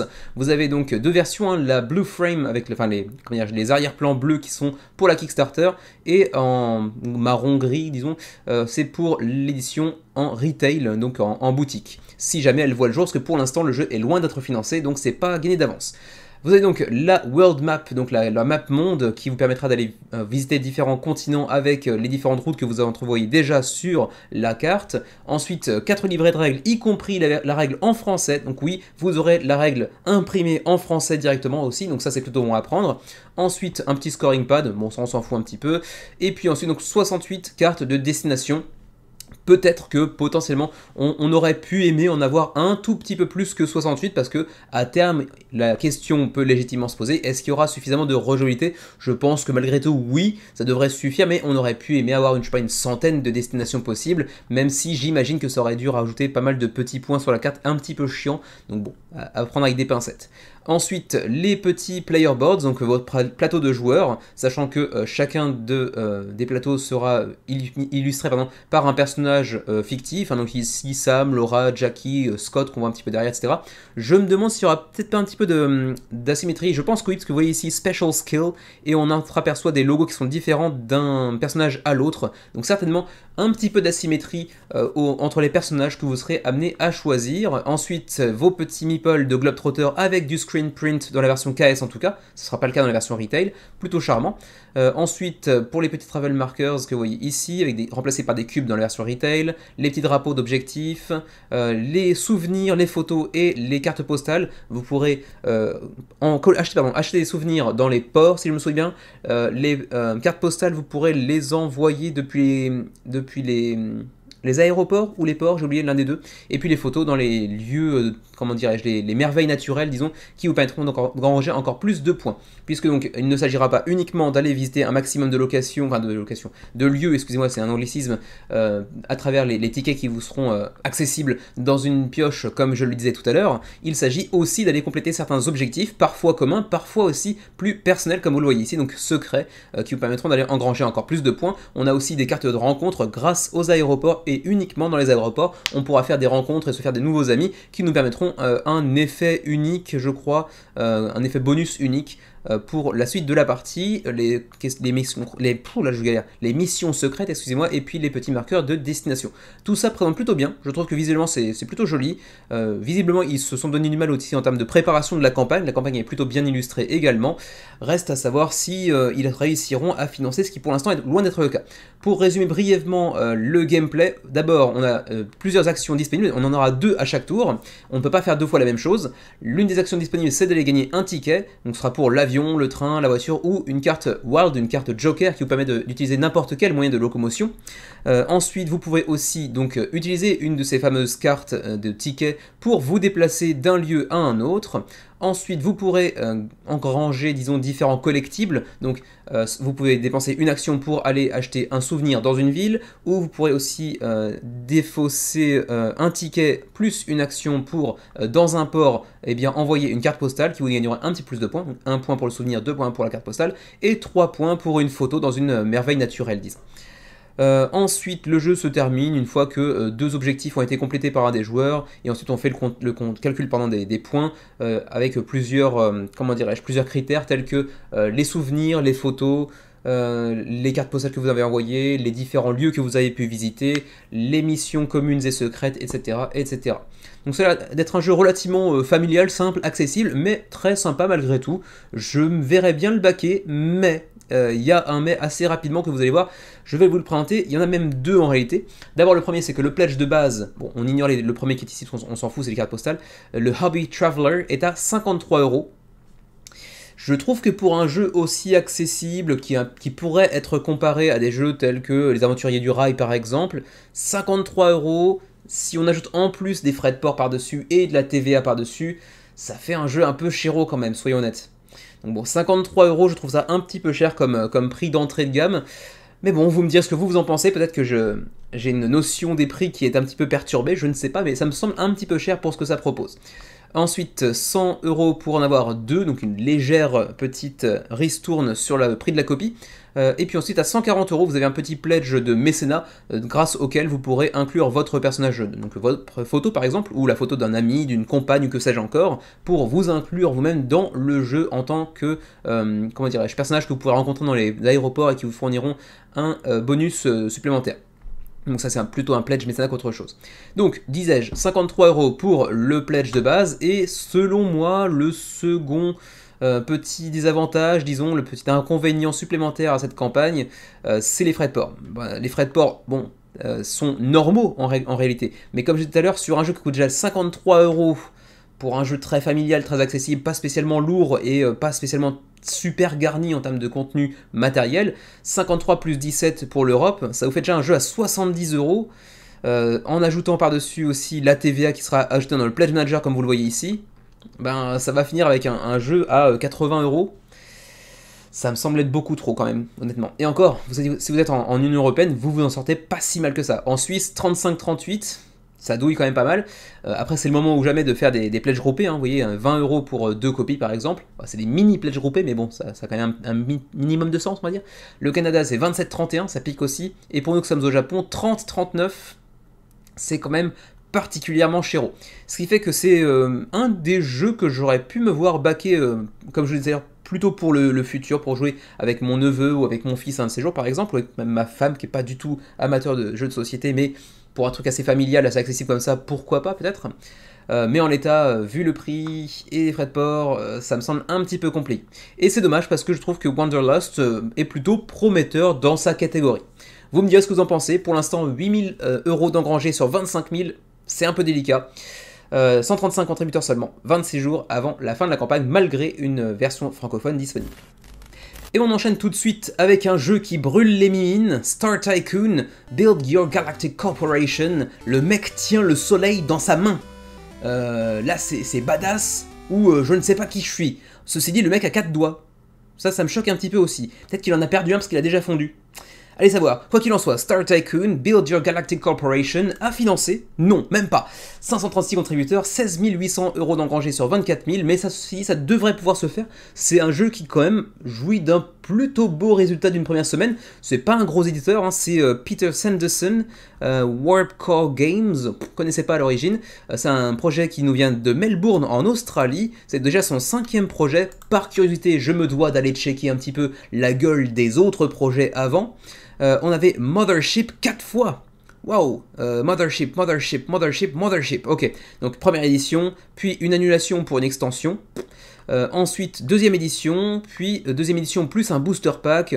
Le tout avec à chaque fois, bon, 800, 700, 500, bon, ça diminue un petit peu à chaque fois, mais cette fois-ci, il nous revient avec certes une thématique similaire, mais un jeu assez radicalement différent. Donc Star Tycoon, un jeu de commerce dans la galaxie. En fait, vous allez tout simplement terraformer certaines planètes, construire des bâtiments, tout ça pour produire des ressources et pour influencer aussi le marché. C'est très capitaliste comme jeu, le marché des dites ressources, hein, vous les vendrez au meilleur prix si possible, et vous essayerez de les acheter quand elles sont le moins chères possible. Donc c'est un gros jeu de capitaliste, hein, mais c'est un jeu de engine building, donc de construction de moteurs pour 1 à 6 joueurs, avec, vous le voyez ici, une version francophone disponible également, simplement parce qu'il n'y a pas de texte en fait, hein, sur les cartes non plus. Il s'agit simplement d'avoir une règle du jeu en français, et à partir de là, rouler famille, on va dire. Hein. C'est pas très français ce que je dis, c'est pas grave, je suis un petit peu fatigué. On continue. Vous avez un petit peu un aperçu de ce que ça peut donner sur la table. Ça prend pas énormément de place, visiblement. Et c'est plutôt pas vilain, pas joli. J'ai hésité entre joli et pas vilain, du coup j'ai dit pas joli, alors que c'est pas du tout le fond de ma pensée. C'est plutôt pas vilain. C'est pour 1 à 6 joueurs, pour 20 minutes par joueur autour de la table, et pour 13 ans et plus. Donc en gros, si vous jouez avec un groupe, disons, classique de 3-4 joueurs, vous allez avoir des parties de 1 heure, 1 heure et demie environ. Mais c'est jouable jusqu'à 6 joueurs, et il y a aussi un petit mode solo, comme vous le voyez. Vous voyez aussi que vous avez différentes cartes dans cette rivière, enfin cette 4 rivières en fait, et vous pourrez donc aller les acquérir pour aller terraformer telle ou telle planète, ajouter tel ou tel genre de bâtiment sur la dite planète pour en retirer les ressources, construire encore plus de choses, développer votre moteur, et au fur et à mesure vous faire une petite salade de points avec les cartes que vous voyez ici, qui sont autant de moteurs susceptibles de vous rapporter encore plus de ressources et encore plus de points à la fin de la partie, sachant que vous aurez différentes planètes que vous pourrez aller agrémenter de différents bâtiments et autres infrastructures en tout genre. Et puis le marché que vous voyez ici, sur lequel vous pourrez donc influencer. J'espère que le plateau est double épaisseur, sinon ça va être casse-gueule. On continue. Alors, donc le supply and demand, donc la demande et l'offre, bien sûr, hein, le principe économique de base de tout modèle économique en réalité, même si c'est plutôt prêté au capitalisme, sur lequel vous allez influer au fur et à mesure de la partie, donc en essayant, comme j'ai dit tout à l'heure, d'acheter au plus bas et de vendre au plus haut pour en tirer des bénéfices. Ensuite, tout plein de cartes pour aller construire des méga structures sur les planètes et les terraformer au fur et à mesure, vous permettant ainsi d'aller engranger encore plus de ressources ou encore plus de points de victoire à terme. Ensuite, ici on nous dit que ça reprend pas mal de mécanismes que l'on a déjà vus, comme donc la création de moteurs, le engine building, et puis également les rivières de cartes, comme on a vu plusieurs fois également, mais il lui apporte un petit twist apparemment stratégique, avec un thème de science-fiction assez, disons, populaire dans le monde ludique. Vous voyez ici un petit peu la direction artistique qui est plutôt pas vilaine, qui est plutôt bien réalisée ma foi, même si c'est pas forcément un style qui plaira forcément à tout le monde. Vous pourrez donc aussi réclamer c'est un anglicisme aussi pas terrible, disons vous procurer certaines planètes, les réserver pour vous-même et ensuite essayer de remplir les conditions, les prérequis que vous voyez ici pour engranger les points de fin de partie qui se trouvent à la droite. Et parfois aussi vous aurez certaines opportunités qui vous permettront d'aller casser un petit peu les règles du jeu en accomplissant des actions illégales, moyennant certains contre-coups bien évidemment, mais qui vous permettront d'avoir des gros bonus momentanés sur lesquels vous pourrez investir là encore. Et puis donc le fameux marché sur lequel vous pourrez influer en fonction de vos achats, de vos dépenses, de l'utilisation que vous faites des ressources en votre possession. On continue avec l'intérieur aussi, on a des petits trays, alors bon c'est pas des game trays non plus encore une fois, hein, c'est du plastoc dans lequel vous allez tout simplement mettre les ressources, je crois même pas qu'il y ait de couvercle par dessus, mais bon comme on va ajouter des plateaux par dessus, c'est pas très gênant en soi, et c'est plutôt pratique en termes de rangement, donc ça doit faire le job. Ensuite, le plateau de Galactic Exchange, donc le marché quoi en gros, hein, le livret de règles, les différents marqueurs, les différents tokens, les cartes. On a au total 163 cartes dans le jeu de différents types, hein, les compagnies, les planètes, les cartes de développement, de tout type, etc., etc. On arrive maintenant aux Pledge Levels. 1$ pour le pledge qui vous donne accès au pledge manager bien évidemment, et puis aussi au PNP Files, donc autrement dit un print and play. Vous pourrez jouer en print and play pour 1$ uniquement, ce qui est assez marrant parce qu'en fait on a souvent des print and play pour par exemple des petits roll and write sur Kickstarter qui sont à 5$, voire 7 parfois, et là on vous donne un jeu de société véritablement, hein, c'est pas simplement un roll and write, c'est un jeu de société assez complexe disons, pour 1$. Donc bon, c'est plutôt sympatoche, c'est plutôt généreux de leur part pour tous les amateurs de PNP en tout cas. Pour ce qui est de la version physique, c'est 34$ pour le Executive Pledge, mais vous pouvez aussi avoir une petite deluxification de tout ça avec le Vice President Pledge. Bon, Vice President veut dire bien évidemment qu'il y a encore un pledge dessus, hein, vous l'aurez imaginé, à 49$ pour avoir un tapis de néoprène pour accueillir la totalité du matériel, plus également un petit prix avec un discount apparemment, donc un petit peu moins cher que le prix du jeu en magasin, s'il atteint un jour les magasins bien sûr. Et ensuite, au-delà du Vice President, on a aussi le CEO Pledge à 74$, on fait un petit bond, là on n'est pas très loin du soleil, hein, 74$ alors que bon, avant on était à 49$. Qu'est-ce que ça vient ajouter de plus? Bah pas grand chose en réalité, c'est-à-dire que pour 25$, vous allez simplement transformer tous les petits tokens de carton que vous avez vu voilà, ici, en token d'acrylique. Alors certes, c'est très classe, c'est très joli, au toucher c'est très agréable également, mais ça rajoute 25$ pour 152 petits tokens, ça me semble être quand même très cher. Ensuite, vous pouvez aussi prendre le néoprène en add-on pour 15$, vous pouvez aussi prendre les acryliques pour 25$ également, mais quand même qu'est-ce que c'est cher pour des petits composants comme ça. Mais bon, c'est vrai que l'acrylique c'est cher de toute façon. Ensuite, on va continuer avec les frais de port, sans trop passer de temps sur le how to play, parce que j'ai déjà explicité un petit peu les principes de base, donc la création de votre moteur, le fait de pouvoir, comment dirais-je, vous accaparer une planète pour essayer d'en compléter les prérequis pour gagner des points, en développant votre système planétaire, en y achetant des infrastructures, etc.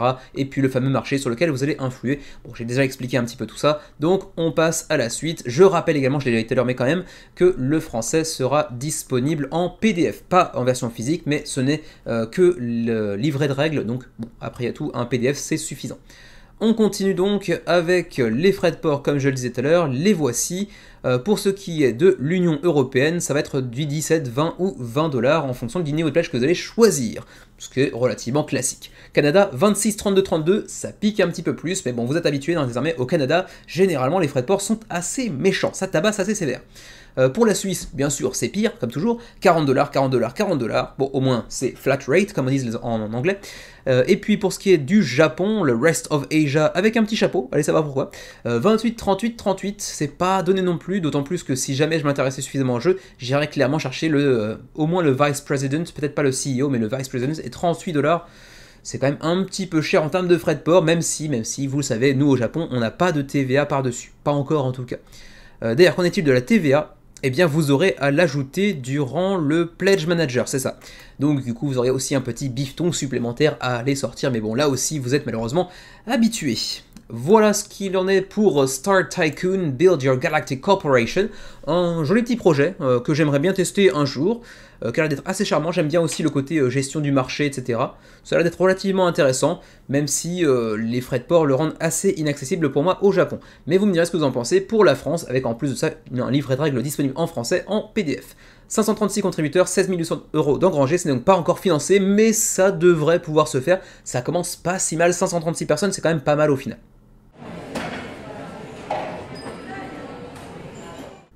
On entre dans les gros projets de la semaine, il y en aura deux comme je vous l'ai dit tout à l'heure, à savoir Encounters Shattered Wastes pour commencer, et le second, vous le savez déjà, il s'agira de An Age Contrived. Le premier c'est Encounters Shattered Wastes, et je l'ai mis dans les gros projets de la semaine parce que vous étiez assez nombreux à avoir voté pour lui, il était en deuxième position cette semaine, et parce que c'est un jeu qui a l'air d'être vraiment très sympa ma foi, mais ceci dit, je pense que si vous et moi avions su ce que je sais désormais au moment où je vous parle, on l'aurait certainement pas mis aussi haut dans le classement de la semaine. Même si fondamentalement, le gameplay, le jeu a l'air très sympa. Il n'est pas question ici du jeu quand je vous dis qu'il y a quelque chose qui va pas. C'est encore une fois, malheureusement, les frais de port. Bah ouais, les frais de port. Mais sauf que cette fois-ci, c'est particulièrement salé. C'est-à-dire que là, on vous enduit de gravier, on y rajoute du sable et des tessons de bouteille, vous voyez. C'est à peu près à ce traitement-là que vous devez vous attendre si vous vous intéressez à Encounters. Pour l'instant, le jeu est financé avec 400 contributeurs, 33 000 € d'engrangés et 20 jours avant la fin de la campagne. Alors qu'est-ce qui ne va pas au final, au-delà des frais de port, c'est que c'est un jeu qui est fondamentalement créé pour, et par aussi, des Américains, pour des Américains. Ce qui peut se comprendre, hein, c'est un primo-éditeur, Almanac Games, un premier projet, donc c'est tout nouveau, et ils ont décidé de ne pas prendre de risques et de fondamentalement se focaliser sur les États-Unis, ce qu'on peut comprendre, et du coup le reste du monde pour l'instant, parce qu'ils sont en train de négocier pour voir s'ils peuvent trouver des frais de port un petit peu plus, comment dirais-je, acceptables pour le reste de la planète, parce qu'en l'état, c'est acceptable pour très très peu de gens. Enfin, les États-Unis c'est quand même beaucoup de gens, mais vous voyez ce que je veux dire. Quoi qu'il en soit, Encounters Shattered Wastes, c'est un boss battler, pardon. Donc c'est un combat de boss à répétition. C'est-à-dire qu'en début de partie, vous allez choisir un boss, et vous allez choisir plusieurs héros parmi les 8, si je me souviens bien, qui vous sont à votre disposition, j'ai un peu fourché, à votre disposition, chacun ayant bien sûr des compétences asymétriques et un profil un peu particulier, comme le monstre lui-même également. Chaque monstre va avoir ses propres particularités, ses propres petites micro-règles qui vont changer un petit peu des autres monstres, et puis à partir de là, vous allez aussi ajouter des compétences à votre héros qui dispose déjà d'une compétence de base différente de celle des autres héros en présence. Vous allez aussi ajouter 3 autres cartes qui vont venir le différencier encore plus des autres joueurs autour de la table. C'est un jeu coopératif. Il va falloir essayer de créer des synergies, déplacer votre héros sur différents emplacements que vous voyez ici en bleu sur le plateau, pour faire face aux différentes attaques du monstre qui vont venir ici sur la partie rouge. Il faudra donc essayer de l'affaiblir et essayer de lui résister jusqu'au bout d'une partie qui devrait théoriquement durer entre 60 et 90 minutes, le tout pour 1 à 4 joueurs, joueurs en solo comme en coopératif jusqu'à 4 joueurs, c'est pour 13 ans et plus. Alors, pour résumer un petit peu comment dirais-je, les highlights, comme on dit en anglais, disons les points un peu saillants de ce jeu. C'est un jeu donc coopératif, basé sur votre esprit d'équipe et les synergies que vous réussirez à développer entre vos différents personnages, avec un gameplay tactique de combat pour des parties relativement courtes d'environ 60 minutes, inspiré par les JRPG, donc les RPG japonais des années 90-2000, tels que Final Fantasy par exemple, que vous pourrez jouer en solo ou en coop comme j'ai déjà dit tout à l'heure, avec une grosse rejouabilité du fait des nombreux ennemis, tous avec des particularités asymétriques, mais également avec toutes les cartes que vous pourrez utiliser pour votre personnage. Il faudra imaginer tout un tas de combos pour un seul personnage, mais également pour votre équipe dans son ensemble, avec différentes synergies à imaginer. Donc c'est un jeu qui a une forte rejouabilité et qui a l'air d'avoir une forte variabilité, donc je suis assez intéressé par le projet de base, mais pas suffisamment pour aller payer ce que coûte le jeu déjà, et les frais de port qui vont derrière surtout. Alors donc, choisissez votre personnage avec ses propres asymétries, ajoutez 3 cartes en fonction de votre choix, des joueurs autour de la table, des prérequis peut-être que vous pourrez imaginer face à tel monstre, face à tel boss, qui sera peut-être plus susceptible d'être comment dirais-je, fragile, disons, face à tel ou tel type d'attaque. Ensuite, vous aurez des phases où le monstre va envoyer des attaques vers vous avec différents jets de dés pour impacter vos points de vie bien évidemment, qui vont vous blesser bien évidemment. Ensuite, une phase d'action où vous allez choisir 2 actions parmi lesquelles vous pourrez utiliser par exemple certaines de vos compétences pour attaquer votre adversaire. Vous pourrez aussi vous déplacer, vous pourrez aussi jeter des dés pour éventuellement peut-être aussi charger à vous soigner si vous avez des sorts de soins, etc., etc. Vous aurez aussi un système de corruption qui fera que, eh bien, vous allez, comment dirais-je, embrasser la corruption de votre personnage qui va souffrir de ce fait, mais qui va aussi gagner en puissance. Donc c'est un petit peu un mécanisme à la, comment dirais-je, à la Cthulhu Death Metal, c'est-à-dire que vous allez morfler, mais ça va vous rendre plus puissant d'une certaine manière également. Donc il y aura une gestion justement de ces différents paramètres qui est assez intéressant. Ensuite, continuons pour le What's in the Box. Donc pour l'édition standard, c'est 55$ contre 65 en boutique si le jeu arrive en boutique à terme, avec le plateau, enfin les 2 plateaux apparemment, ainsi que les standees en carton que vous voyez ici pour vos personnages. Il y en a donc 8 avec leur face de base et leur face shattered, donc disons abîmée, corrompue quoi en gros. Ensuite 16 standees de ennemis avec eux aussi leur face en bonne santé et leur face donc injured, donc leur face blessée, qui n'est pas forcément synonyme de faiblesse. Ça va peut-être aussi potentiellement les enrager et les rendre encore plus puissants. Ensuite, 120 cartes de compétences, donc encore pas mal de rejouabilité à ce niveau-là. 100 cartes de, de enemy strength, donc de force de l'adversaire, en gros. 80 cartes de rage de votre ennemi également. Ensuite, les petits trackers que vous voyez ici. 8 cartes de personnages, 8 cartes d'ennemis. Des dés, des cubes également. Et puis c'est après tout. Ensuite, on passe à la Deluxe et baf, le bon. 125$. On est passé de 55 à 125, donc l'ajout est quand même certainement conséquent. 70 $ de différence, c'est pas rien. Qu'est-ce que ça va ajouter, cette Deluxe? Ça va ajouter d'abord une boîte un peu différente, exclusive à Kickstarter. Ensuite, ça va vous ajouter aussi des cartes pour les adversaires et pour vos personnages avec l'effet de foil, donc cet effet un petit peu de surbrillance, un petit peu arc-en-ciel si je puis dire, qui est assez sympa. C'est de la deluxification qui sert pas à grand chose, mais c'est classe.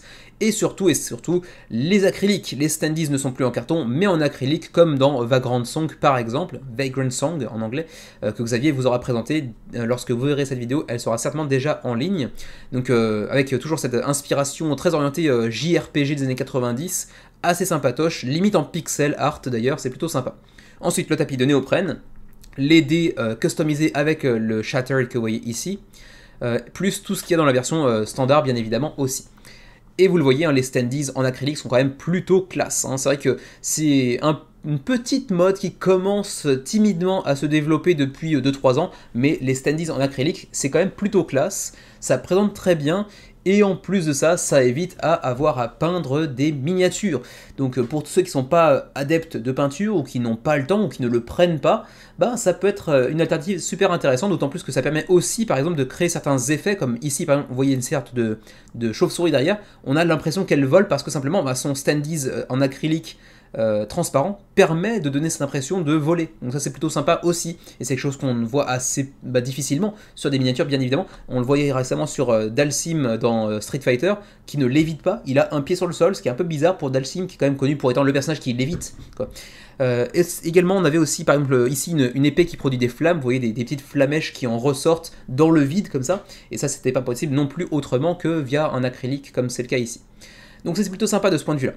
Par contre, on va aller voir assez rapidement que les ajouts de frais de port sont très méchants, et aussi, avant de passer à ça, pour les add-ons, vous avez aussi des Alt Art Acrylic Characters. Donc en gros, vous avez des standees avec une direction artistique un petit peu différente que vous pourrez utiliser, par exemple, une fois que vous aurez réussi à, guérir votre personnage de la corruption, en gros, pour lui donner encore un aspect, une apparence différente de ce qu'il connaissait en début de partie. Ça ne sert à rien, mais c'est sympa.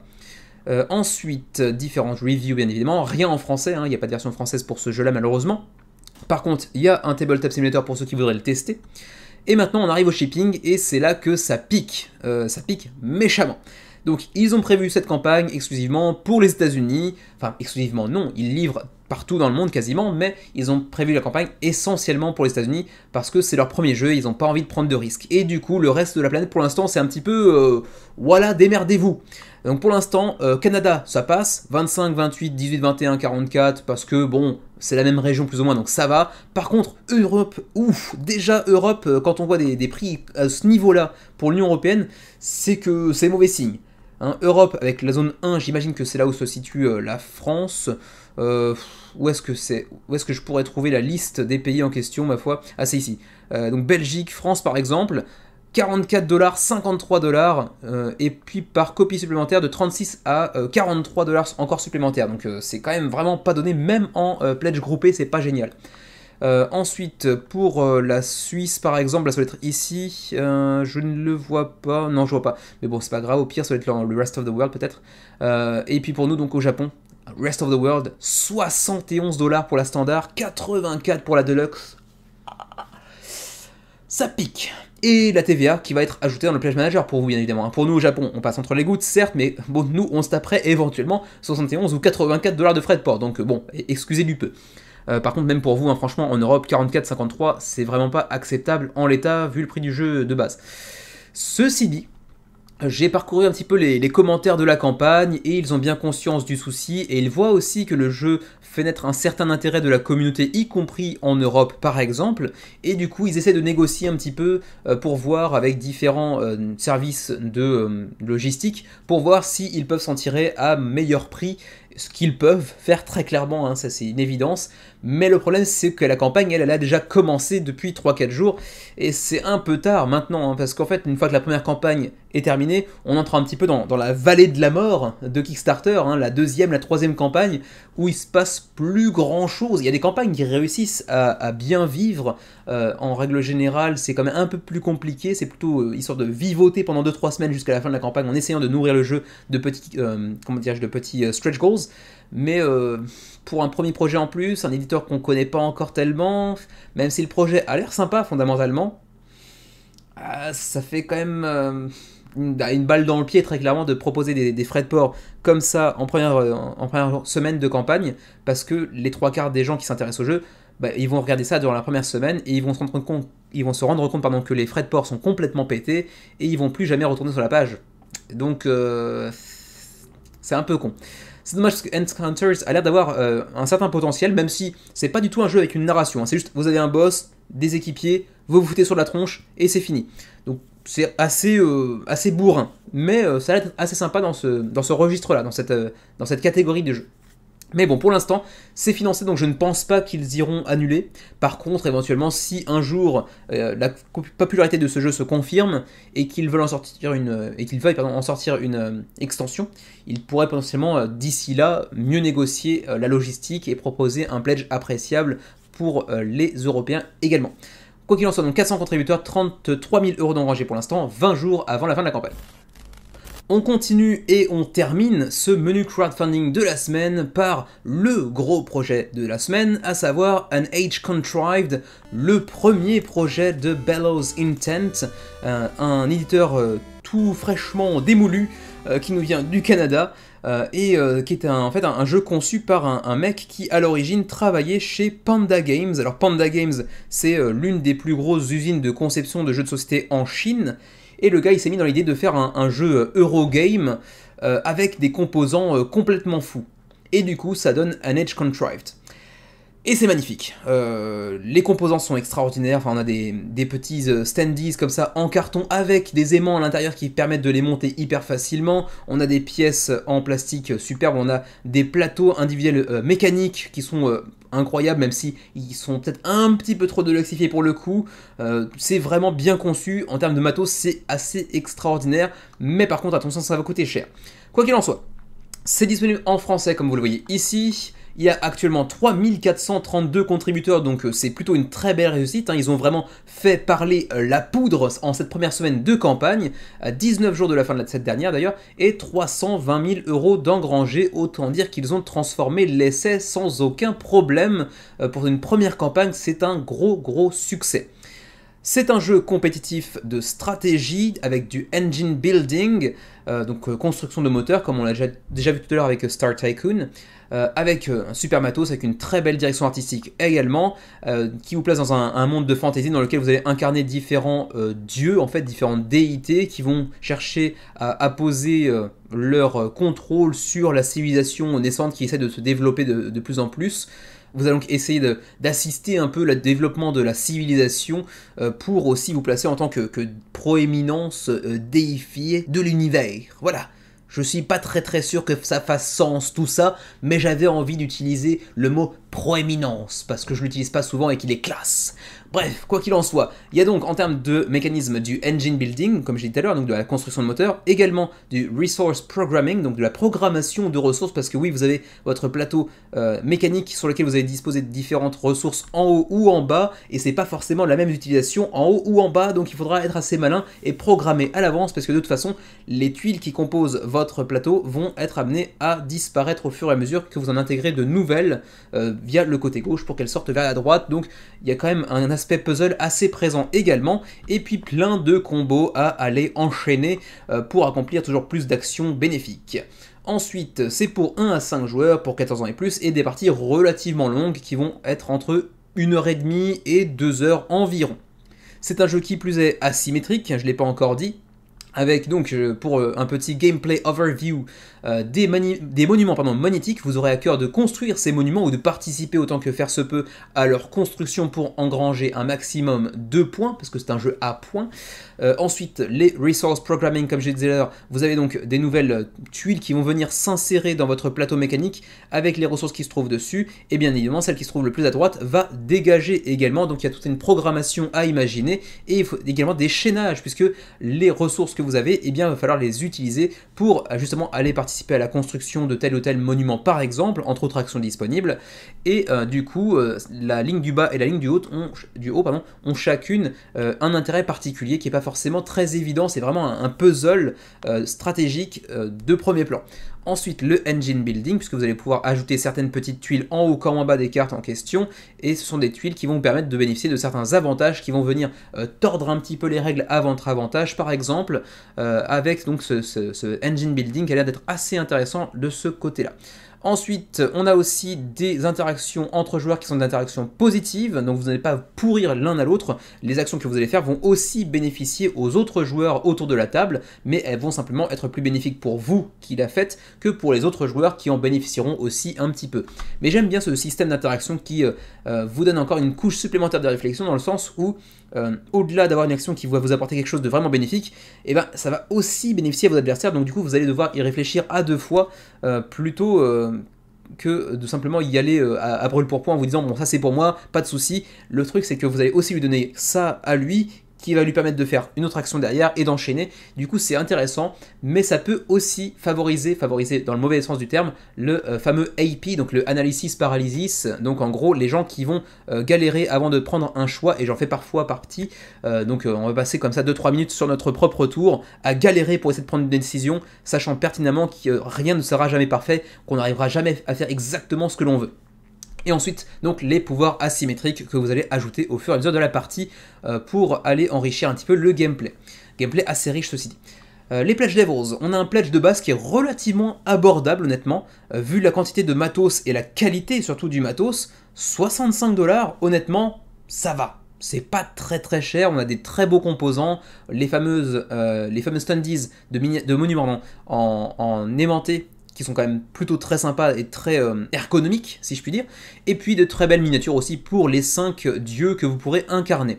D'ailleurs, j'en profite pour souligner le petit point noir que je peux déjà entrevoir sur An Edge Contrived via une ou deux vidéos que j'ai pu voir, y compris celle de notre camarade Nix d'ailleurs, même si je crois pas qu'il l'ait dit directement dans la vidéo, c'est qu'en fait, si on parcourt un petit peu la page de la campagne, les vidéos de gameplay qu'on peut en voir, bah il y a un truc qui saute assez facilement aux yeux, c'est que bah il y a quand même quasiment, voire carrément, aucun lien entre l'aspect thématique et les actions qu'on peut entreprendre. Alors certes, le fait de pouvoir contrôler les ressources, de pouvoir programmer l'utilisation des dites ressources, ça fait un petit peu côté dieu omnipotent, certes, mais au-delà de ça, le lien entre la thématique et les actions qu'on peut entreprendre me semble vraiment très ténue. Hein, c'est le moins qu'on puisse dire. Et du coup, ça permet pas forcément d'entrer autant que je l'aurais souhaité dans le jeu. C'est un jeu auquel je m'apprêtais avec la bave aux lèvres à aller attribuer mon premier coup de cœur peut-être de l'année 2023, parce que je crois que j'en ai pas encore attribué depuis le début de l'année 2023 sur le menu crowdfunding. Donc j'étais prêt à faire mon premier coup de cœur. Et puis ben finalement non. Je ne doute pas une seule seconde que le jeu est vraiment très cool. Franchement, il a l'air d'être super sympa. Mécaniquement, il a l'air d'être fou. Mais thématiquement, je trouve tellement de déconnexion avec les actions qu'on peut faire bah, que en fait, ça m'attire pas tant que ça. Et en plus, il y a aussi ce côté analysis paralysis qui a l'air d'être assez poussé. Quoi qu'il en soit, on passe à la Collector's Edition désormais pour 99€, ce qui reste, vous allez le voir, avec le matériel assez abordable en réalité. 99$, ça vous permettra de mettre la main sur les Game Trays, donc les fameux inserts en plastique de chez Game Trays pour aller faciliter l'installation et le rangement. C'est un gros plus, c'est indéniable et ça ajoute pas mal de valeur, donc 99 contre 65, rien qu'avec les Game Trays, on est déjà pas très loin d'une somme honnête à mon avis. Et au-delà de ça, vous avez en plus des plateaux de joueurs individuels, donc en métal, donc steel boards, en métal et mécanique qui plus est. Donc il y a une sorte de petite languette que vous pourrez tirer pour faire tomber les ressources et les expulser, etc. Enfin bref, c'est clairement surproduit, certes, mais c'est hyper classe aussi, et en termes d'ergonomie, c'est vraiment sympa. Ensuite, dans l'édition collector, vous avez aussi l'opportunité au fond de la boîte d'aller choisir l'un des dieux que vous souhaitez mettre en illustration, disons, ainsi que ici un message. Vous pourrez par exemple écrire votre propre prénom pour faire un peu version personnalisée. C'est mon jeu, c'est moi qui l'ai backé, c'est moi qui suis dedans, quoi, en gros. Hein. Sauf que vous pourrez pas ajouter votre tronche sur l'oiseau en question. Hein. Là, ça marche pas jusqu'à ce point-là. Et puis ensuite, pour le reste, on a aussi les composants qu'on a déjà vus dans la Core Edition, donc l'édition de base, plus le module Divine Winds, qui était également dans la version de base, hein, attention, et puis aussi le World Tree Monument, qui est une exclusivité Kickstarter qui était déjà présente dans la version de base. Ensuite, on a la Founders Edition à 119$. Bon, ça commence à grimper assez méchamment, hein, certes, mais pour 119$, au-delà de ça, vous aurez des ressources deluxifiées. Les plateaux, eux aussi, auront un aspect deluxifié, parce que vous le voyez ici, c'était un fond noir métallique assez classique. Là, on a un fond un petit peu aux couleurs du dieu qu'on aura choisi.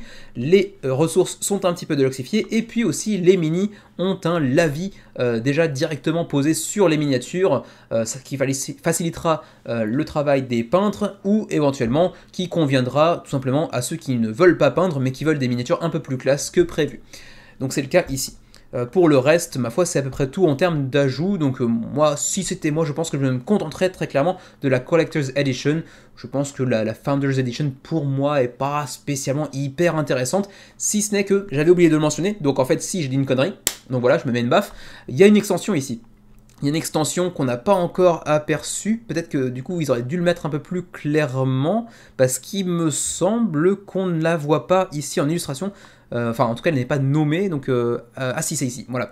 And it's contrived with the Ad Infinitum expansion, donc on a l'extension Ad Infinitum, donc à l'infini en gros.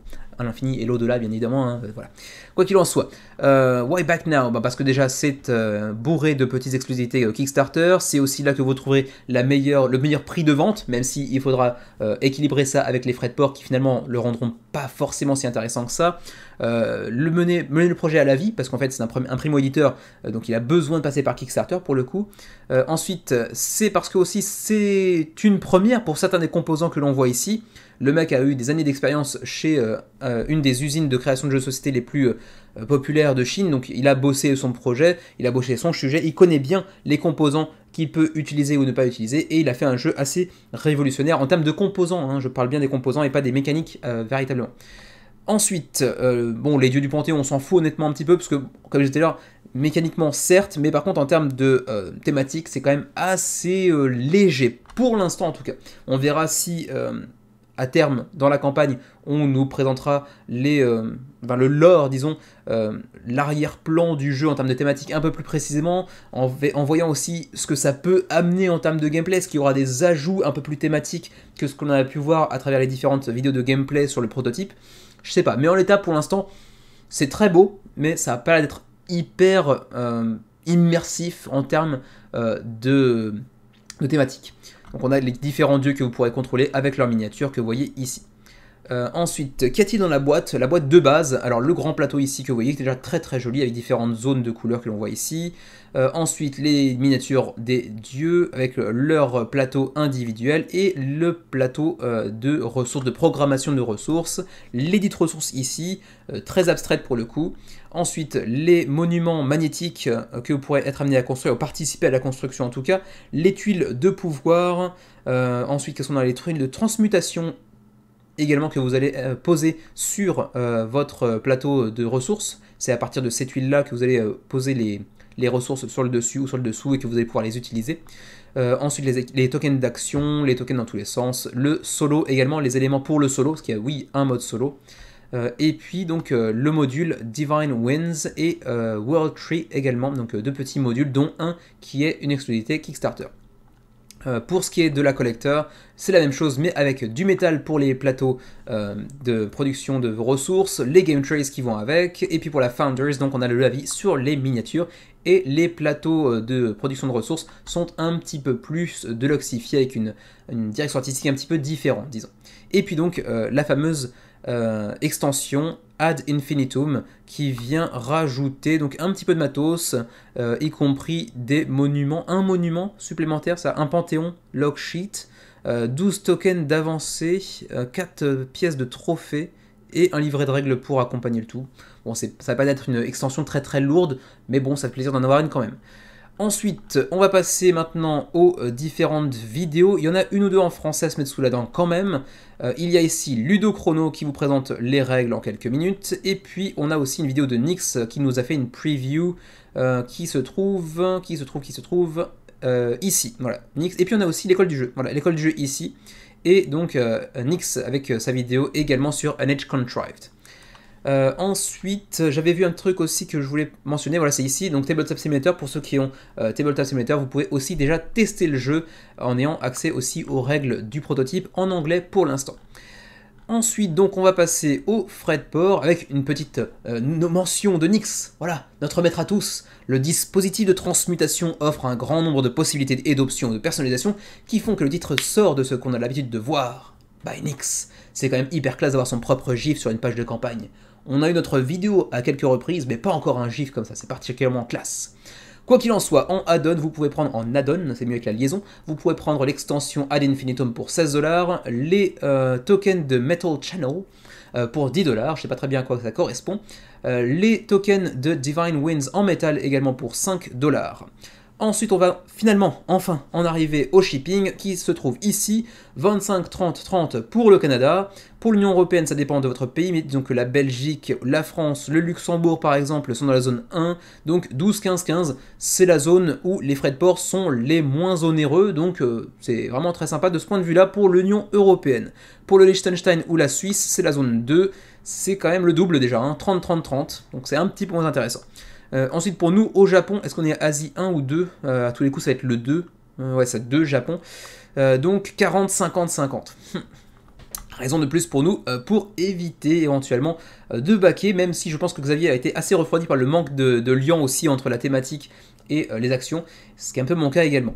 Donc pour la TVA aussi, vous devrez l'ajouter aussi dans le Pledge Manager, donc attention, vous aurez un petit bifton à sortir, en plus de ceux que vous aurez déjà sortis pour backer le jeu durant le Pledge Manager. Et du coup, c'est tout pour An Age Contrived, une bien belle campagne, un bien joli projet aussi, même si je me pose un petit peu la question de la thématique, de la présence véritable de la thématique au sein du jeu qui me semble être très très très légère et qui m'empêche de m'intéresser un peu plus au projet. Mais ceci dit, en l'état, le projet vit très très très bien sa première semaine de campagne avec 3432 contributeurs au moment où je m'enregistre, 19 jours avant la fin de la campagne, 319 000 € d'engrangés, ils en ont mis de partout, sol, plafond, moquette, hein, ils ont retourné Kickstarter, voilà, hein, très clairement, pour l'instant, ça se passe très très bien pour eux, je pense qu'on va certainement réussir à aller chercher un 7000, 7500 d'ici la fin de la campagne. Ma foi, c'est tout également pour ce menu crowdfunding de la semaine. Je vais donc pouvoir vous laisser terminer votre week-end ou votre journée, qu'en sais-je après tout, en paix, tranquillement. Et d'ici à notre prochaine vidéo, bien évidemment, portez-vous bien, jouez bien, et à la prochaine.